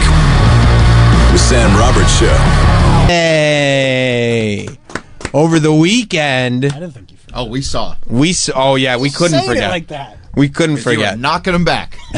He wasn't he? I saw some photos where it looked like Travis was feeling no pain. He's like, it's my special day. Time to let loose. Oh, yeah. Knock back more than a few, I would say. Oh, yeah. How many's a few? I mean, I think there was some peppermint schnapps involved. No, ew. What are you talking about? Have you ever drank? Yeah, I love to drink. I got you a bottle of peppermint schnapps. That's what all the kids are drinking. Yeah. Look, at this point, you catch Travis drinking mouthwash. Anything to just get the kick. You know what I mean? You see me in the bathroom. They got the hand sanitizer. That's right. Ooh. So you went to the Rainforest Cafe? No, we didn't go to the Rainforest Cafe. Oh, I don't know. I just saw you with those tropical glasses. No, it was at a tiki place. Yeah, they looked very fruity. Those drinks. Oh yeah. Yeah, they were tiki. What was it called? Cellar 335. Oh. It's right next to White Eagle Hall in Jersey City, which is a venue. Yeah. Oh, okay. Yeah. You didn't have to stumble over there? No, we drove, man. You're driving? I hope you That Ubered. drunk? I hope you Ubered. My wife drove. I hope your daughter drove. Yeah. Soon. Soon, Mom and Dad are going to have a designated driver when we go out. Really get crazy. A couple more years. That's why they named her Dee Dee. How many did you knock back? At the restaurant? 2. Yeah, right. I could have said any number and you would have said, yeah, right. Bullshit. You could tell he was lying, right? Of course. He still reeks of alcohol. I know. It's stinking up the whole room. Yeah, it is. It's coming out of his pores. Yeah. I tried to use the loofah. It didn't work. No. His eyes were bloodshot red in those photos. Could you? Oh, man, I didn't sleep well last night. Oh, we know why. Yeah. We know why. We know what finally got him to sleep, too. A little bit of Grandpa's cough syrup, if you know what I mean. Same thing that's making me hurt this morning. Oh, yeah. The gift and the curse. Sometimes his wife puts a little, on his gums. On his gums. Yeah, just try to calm him down a little bit. You take out your dentures. Yeah. It just helps the pain a little bit. She gets out the scotch bottle. Yeah. Puts it on his gums just to calm him down. Just to let it seep in. You boof? It's a question. No. Yeah, right. Bullshit. You believe him? Bullshit. I don't believe that, not for a second. I trust him about as far as I can throw him. Yeah. And with your bad knee, you shouldn't throw anybody. That's right. You boof. I don't know. I don't know how bad you want to get it in, how quick you want to get it in. I gotta go boof. I'm boofing. I'm boofing. What a great word. Boof. Yep. It's one of the all-time words that we don't use nearly enough. I like to throw back a cocktail every now and then on the weekend. Oh, you boof? What? How did this escalate so quickly? Well, it's a very... Yeah, we had a great dinner. What did you get as a gift? My wife... Who? No. Oh, that's funny. Shout out to her. Shout out. I had to throw away like a 6 or 7-year-old like Pearl Jam hoodie that I loved. Why'd you have to throw it away? Because it just got too like sun-kissed and like just it was old. Faded. Faded. It was black, so it was looking brown. Like it was just old. Not vintagey in a good way. Just looking grimy. Like, oh, this guy's worn this way too much. But it was like one of my favorite hoodies, and she found one somewhere. Same stock? Yeah. Oh, yeah. Like not like a bootleg reprint. No. Like a legit, pre-loved, excellent condition from somebody's real collection. Yeah. That's excellent. That's a great gift. Yeah. Because I was really bummed when I had to throw that out. Yeah. But like like it's time. Yeah. Wait, I would just keep it. Like, I was thinking like you just keep it. Painted it or something. Put it in a frame. You would paint clothes? Well, no, like sometimes if you have to paint a room, you have to wear clothes. Oh. You know what I mean? Or like you said painted it. I thought you said painted it as well. I'm exhausted, sorry. No, it's all right. It's all good, bro. Same reason? Yeah. Boozing? You boofing? I'm not boofing. I'm not boozing. All right. Yeah, well, that's a great gift. Yeah. Very thoughtful. Yeah. Especially because I don't need anything. You get to a point in life where it's like, thoughtful is nice, but like, I don't need something just for the sake of something. Thoughtful's great. If I want something, I buy it. That's right. You know? Like, I want it, I'll buy it. Yeah. I'm not the type of person to put together a list. You don't have a birthday list? No. I do.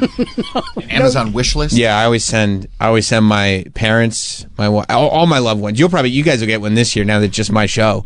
I send everybody my top birthday wants.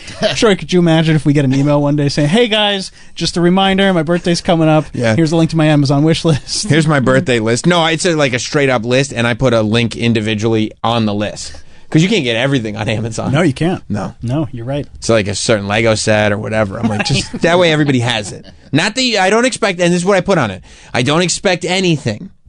But if you're wondering, this is what's on my list, you know? But just if you're wondering. If you're wondering, that's all. Your registry. I have a registry, yeah. I live with a registry, and it's a living document. It's constantly changing. But I'll send you guys a link. You know, I'll let you, and you too, Danielle. I'll make sure that you have it as well. You won't be here, but I'll, Well, I mean, everything, we could still mail. Well, I guess the celebration hasn't stopped. Is that right, Mike? No, it hasn't. It continues to this moment. I see there's a banner hung up in the studio that says back in 1965. From celebrating some of the great moments from the year that Travis was born. That's not what I was in born. 1965? And how did I leapfrog over Troy? Let me see, so 60 to 70. 70 to 80, 80 to 90 to 2000. Jesus, a hard one. 2000. That's 60 years. Yeah. No. Big 6-0. That's what we He's talked about. 60? Yeah. Congrats, dude. Woo! Guys, no. Congrats, man. What a milestone. Hey, man. Show you my driver's Going forward, every day on Earth is a blessing. I mean, Am I right? Yeah. Yeah, let's celebrate. Let's celebrate. you know me. Yeah. Yeah, we do. Believe me, more than we'd like to. So, what Well, before we proceed with the festivities, I think the birthday boy should put on his birthday sash. Oh, a sash. I know that Travis loves to wear a sash. Historically, he's worn sashes. That's true. If you'd like to just present him with the sash. Let me see. Let's see if and he can make the choice. This is birthday queen. Okay. No. All right. Royalty I get that. queen. No, Yeah. That's Yes. very nice. Thank you, Mike. Yes, queen, indeed. That's how we refer to you. Yes, queen. He's been anointed. Yes, he has. Yes, he has. And it's funny because generally queen is given to a female. Unless but it's a celebration. That's true. Unless you're an old queen. That's true. That's true. Okay, yeah, the sign is that's okay. Well, that's a bad omen for Travis, not for me. I was born in 1985. That's true. And we only need it up there for another 6-7 minutes, so it should be all right. I'm sure it'll last. Well, okay, he's got his sash, he's got his banner. What else is there? Well, there are a number of things. Good. I was hoping. Well, it would be elaborate. Should we proceed with the presentation of the birthday gift, or would we like some desserts or any other? I think dessert. items? Hungry? I think All right, I'm famished. You're not invited to Insomnia, but I did make you cookies. Whoa! Okay. No way. Made homemade cookies. Homemade. That's incredible. We have a variety. A variety of homemade cookies? Oh my God! And this isn't even. Okay, well, those numbers are incorrect, but you know. Okay, she's got we're not gonna- No, I think the 6-0, right? 6-0. That's big 60, right? Big 6-0. Right, Big okay. 6-0. 6-0. I mean, 6-0. 6-0. I have a driver's license. Yeah, you can tell, but we're Obvious clapping. forgery. Yeah, we're clapping. You want to see my look license? good. No, we're clapping, so it must be true. All right, I'm gonna try to light it. Those We are have- delicious. We have s'mores cookies. We have triple chocolate cookies Whoa. and chocolate chip cookies. Whoa, and they don't even look like they're like a pre-made cup from a thing that you pop open. No, because they're not. Wow. They're all made from Skrizat. Wow. But there's no meat in these, right? No, Okay. no meat. Okay. Just wanted to make sure we all That'd be knew. absurd. Yeah, these are vegetarian. That would be absurd. These are vegetarian cookies. I usually eat meat Hope they don't cookies, blow but up. I like meat cookies, but I'm American. You know? okay, I have to Here we blow out go. the. Of course you do. You have to make a wish. Uh-huh. Close your eyes. Make a Oh, wish. it's gonna be a sexy wish. Oh, yeah, it's got to be a sexy wish. It's Yeah, your. I'm taking a picture of that. Phone eats first. Yay! Yay! Okay, but then people Okay. are gonna think I'm 60. We have a But picture. that's- Well, let's just have. We'll just blow it out. That way it'll be fine. I hope I can. Yeah. With the old lungs. Let's see.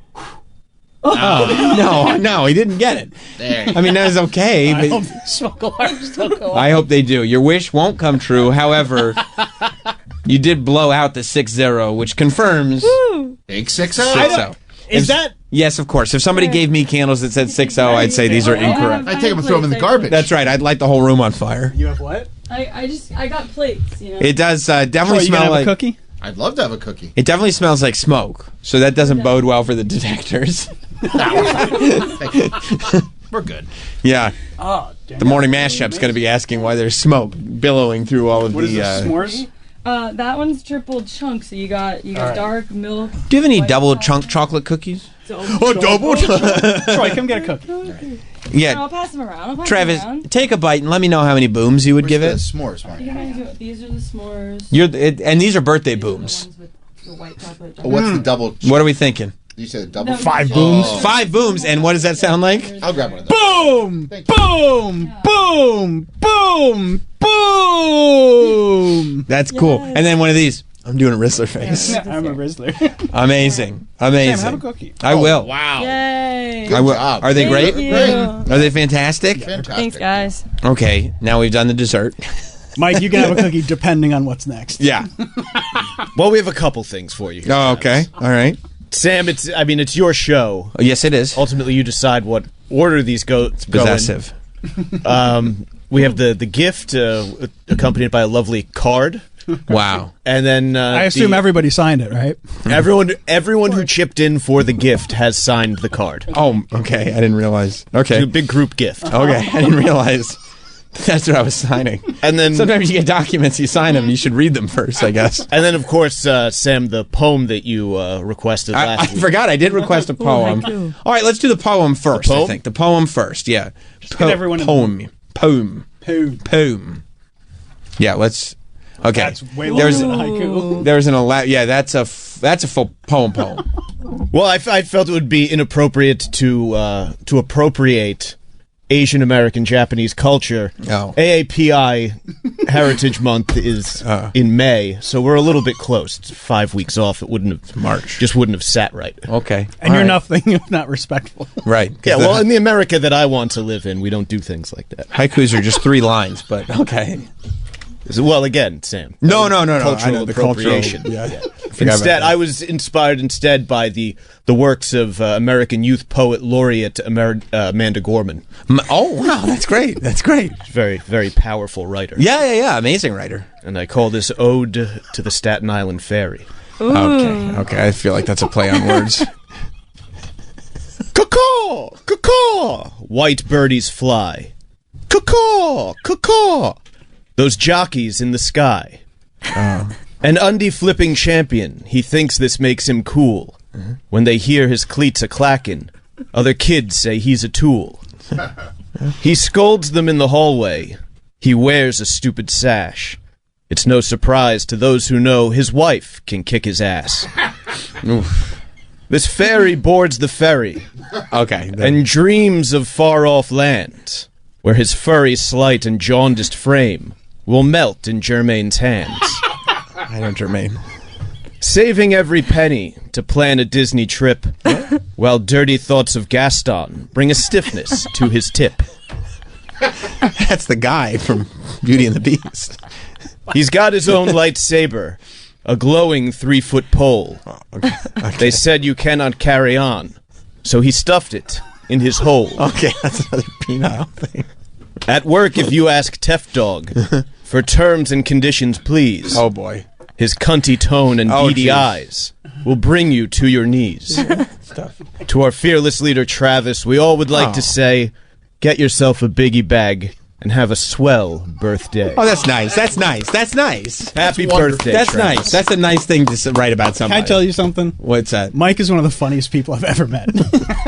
Because it's like, there's no way he could write a whole page of rhyming penis jokes and they'd still be funny by the end. Like, by the time, I mean, there's no way. That's all hilarious. And it's hilarious all the way till the end. Well, Travis, there's no joking about this gift we got you. I think you'll really appreciate it. Okay. That's a group gift? A group gift. Bunch of us kicked in for that. Oh. Everybody that signed the card? Everybody. Well, let's see who to a man. chipped in. Oh. Okay, look at you, Queen. Okay. Okay. Well, I matched the sash. This is a... What kind of card is it? Do you know about the Hallmark mahogany cards? What are they? They're specifically designed for the African American community. Oh, Mike, you brought the wrong card. Mike, I hate to It's a correct. celebration. Oh, I forgot. It's a celebration. All right, the front says, "Look at you, Queen." But he wouldn't use a haiku. Oh wow, so many people signed it. Okay. Hallmark's an American company. Oh, I see.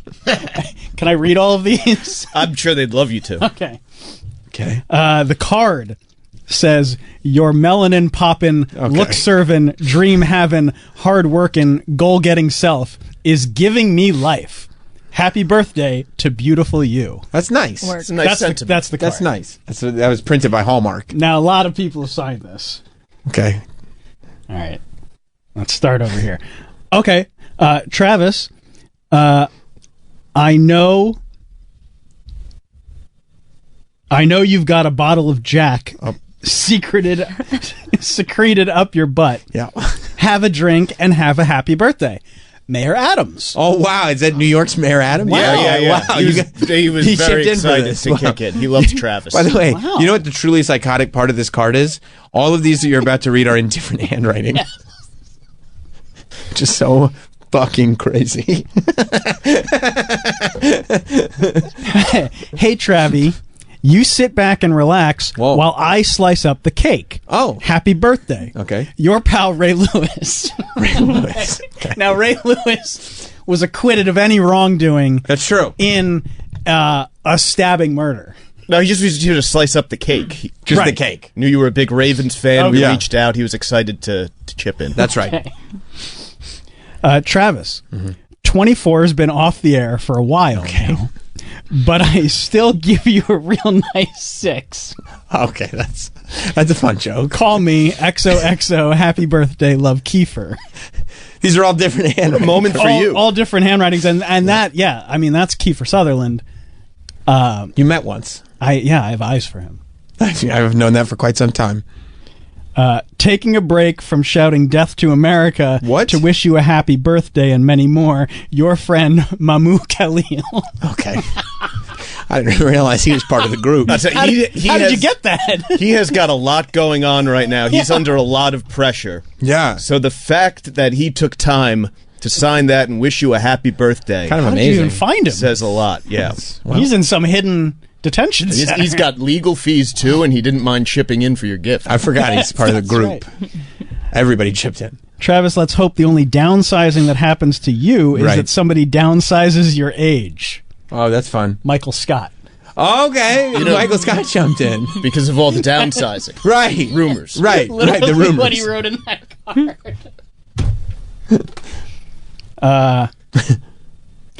Well, this is from Danielle, which is very nice. HBD Travis, thanks for being the coolest boss. Cool. Cool.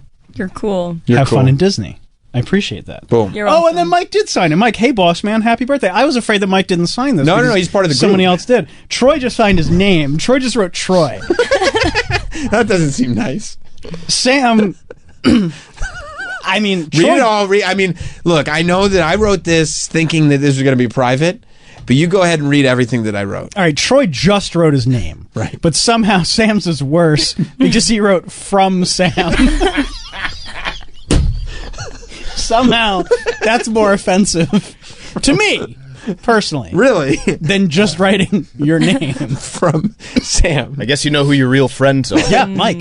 Mike. And- by the and way, Mayor Adams. Eric, Ray, Mahmoud. Right. Kiefer. by the way, Mike wrote Mike M. In case there was any confusion. Wait, Well, which just Mike clear is it this? up. Smart. Because I would have been like, I know so many I Mikes. should have wrote from Sam R. Sam R. Right. That's what your innie would say. Right. That's right. All right. Sam R. We all chipped in on that. Yeah, you remember? Mayor Adams, Me. Danielle, I know what it is. Troy.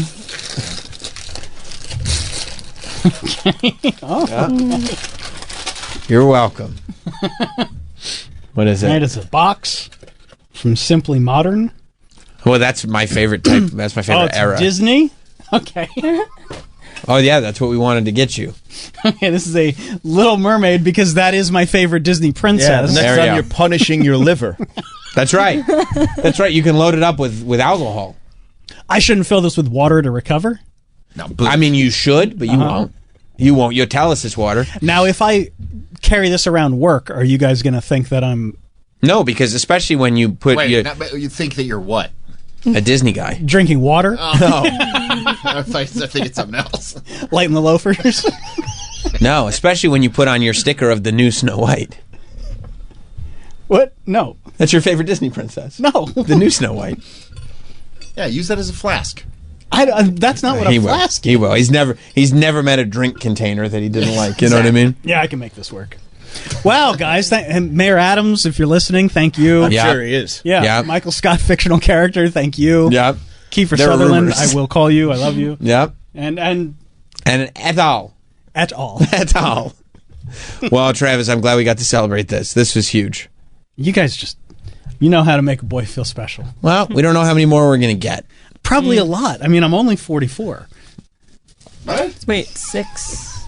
What? Say, No, that's not say it possible. again. What? I said I'm only 44. This is a 6. Huh? Yeah. No, those are incorrect. You blew them out. Mike, you may have a cookie. It might be one of those things where it's like I stopped counting at 44. Oh, that's what it is. 39 again. 44 again. 44 for the 16th time. Man, you guys are sweet. Hey, anytime, bro. Especially you, Sam. Yeah, this is mainly me. From Sam. There was a comma in there. Yeah, no, there was. Yeah, Good. Punctuation was correct. Good. All right, guys, we'll see you tomorrow. This has been Sam Roberts Show. If you missed anything or want to hear it all over again, check out Sam Roberts Show on the SXM app.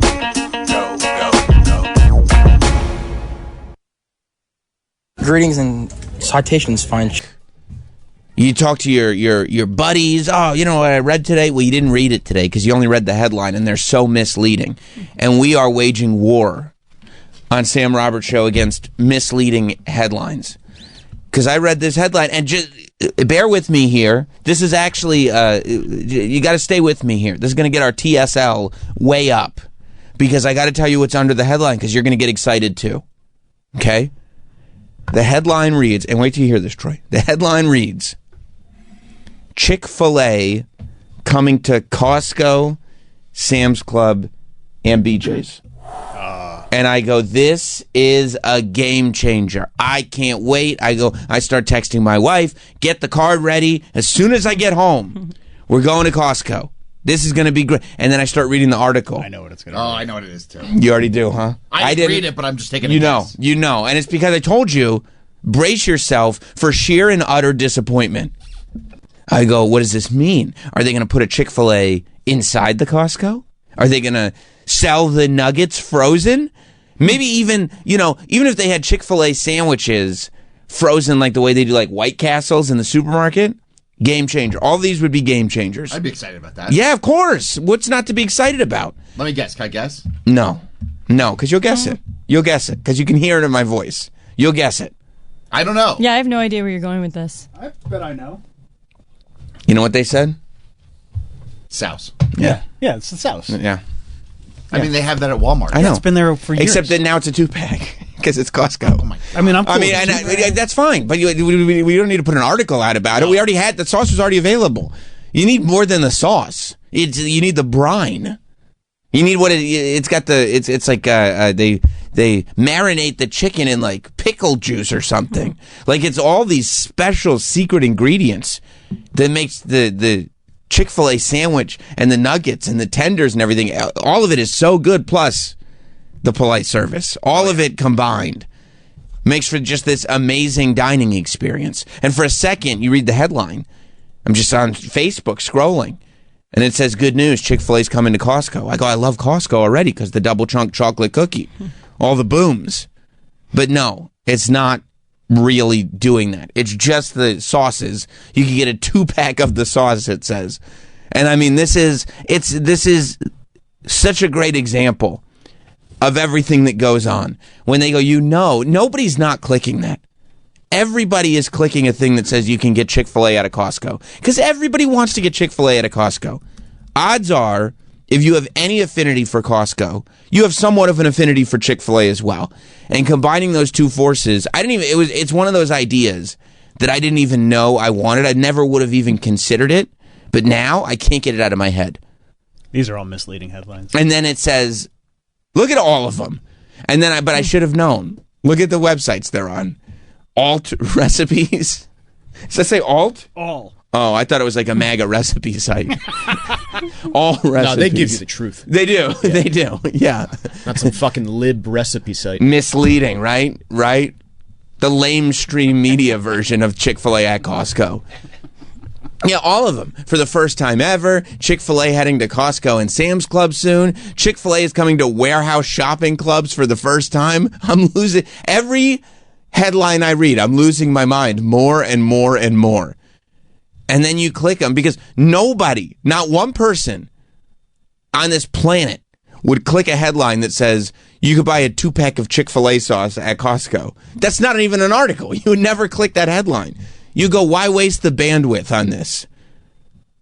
But they make you click that thing, and they don't mention the sauce until 2 paragraphs in. Of course. course. Right? The first paragraph is Chick-fil-A is a restaurant. It has chicken sandwiches. And you're like, yeah, it does. Yes, it does. Closed on Sundays. And then, right, at second paragraph, it's closed on Sundays. And who among us hasn't pulled up to a drive-thru on a Sunday and been disappointed? I go, that has happened to me. Yes. Let me keep, oh, there's an ad there. Okay, let me look at oh, that's an interesting advertisement. What's right under the advertisement? Well, now you can get the sauce at Costco. Scroll for more. Great. Sauce at Costco. Great. You tricked me. I hope you're happy. I looked at the advertisement. I hope you're happy. You tricked me into reading the advertisement. See? Chick-fil-A launches exclusive sauce at club retailers. Sauce. Why is it exclusive? It's 2-pack. Is that why it's exclusive? I don't know. I got really upset. And by the way, if it's I think the exclusivity is that it's a 2-pack, because if the exclusivity is the type of sauce, then guess what? It's not a Chick-fil-A. Yeah, it is just a 2-pack. It's just a 2-pack. It's exclusive. That's the other thing. They keep misleading you, right? Like the sub headline is where they kind of tell the truth, but they keep misleading you because of what you just said, Travis. You go, ooh, exclusive, right? I guess I'll just keep reading. I'll keep reading. Oh, there's another advertisement. Yes, I was just thinking of a Chevrolet. That's interesting. Anyway, back to this article. These are 24 ounces though, and the Walmart ones are 16. Well, isn't that just because there's two? No, it's 220 because it's 48 ounces. That's a good question, Daniel. It's 48 ounces of Chick-fil-A sauce. Which you know you're going to use. But, I mean, 16 plus 16 is somewhere around 48. Yeah, but this is going to be like $8 as opposed to like 30 at Walmart. Costco's super cheap, dude. You got to go there. I don't need the Chick-fil-A sauce. I want it on a Chick-fil-A. I don't use Chick-fil-A sauce for other things. No. What do you? He doesn't use it on the fries either, right? I don't get Chick-fil-A sauce. No, you're not just gonna get. I'm not gonna buy it. No, because you feel like a fool. I don't feel like a fool. I feel great. You should feel like I'll eat it when I go to Chick-fil-A. Sure, I'm not saying to never eat it, but I am saying like when I air fry some Costco nugs and I dip it in Chick-fil-A sauce. I mean, I get it. I'm not mad at it about it. But if you went to his house. And there's Chick-fil-A sauce out. I'll come over. But if it's Chick-fil-A sauce out, and then it's the Teft specialty of air fryer no name Bro, Costco nuggets. chicken nuggets are awesome. Are they? Yeah. I've never had Not like Chick-fil-A. No, but I don't live in a Chick-fil-A. That's the problem. I'm saying like I'm not using Raising Cane sauce. Oh, I would. On a different thing.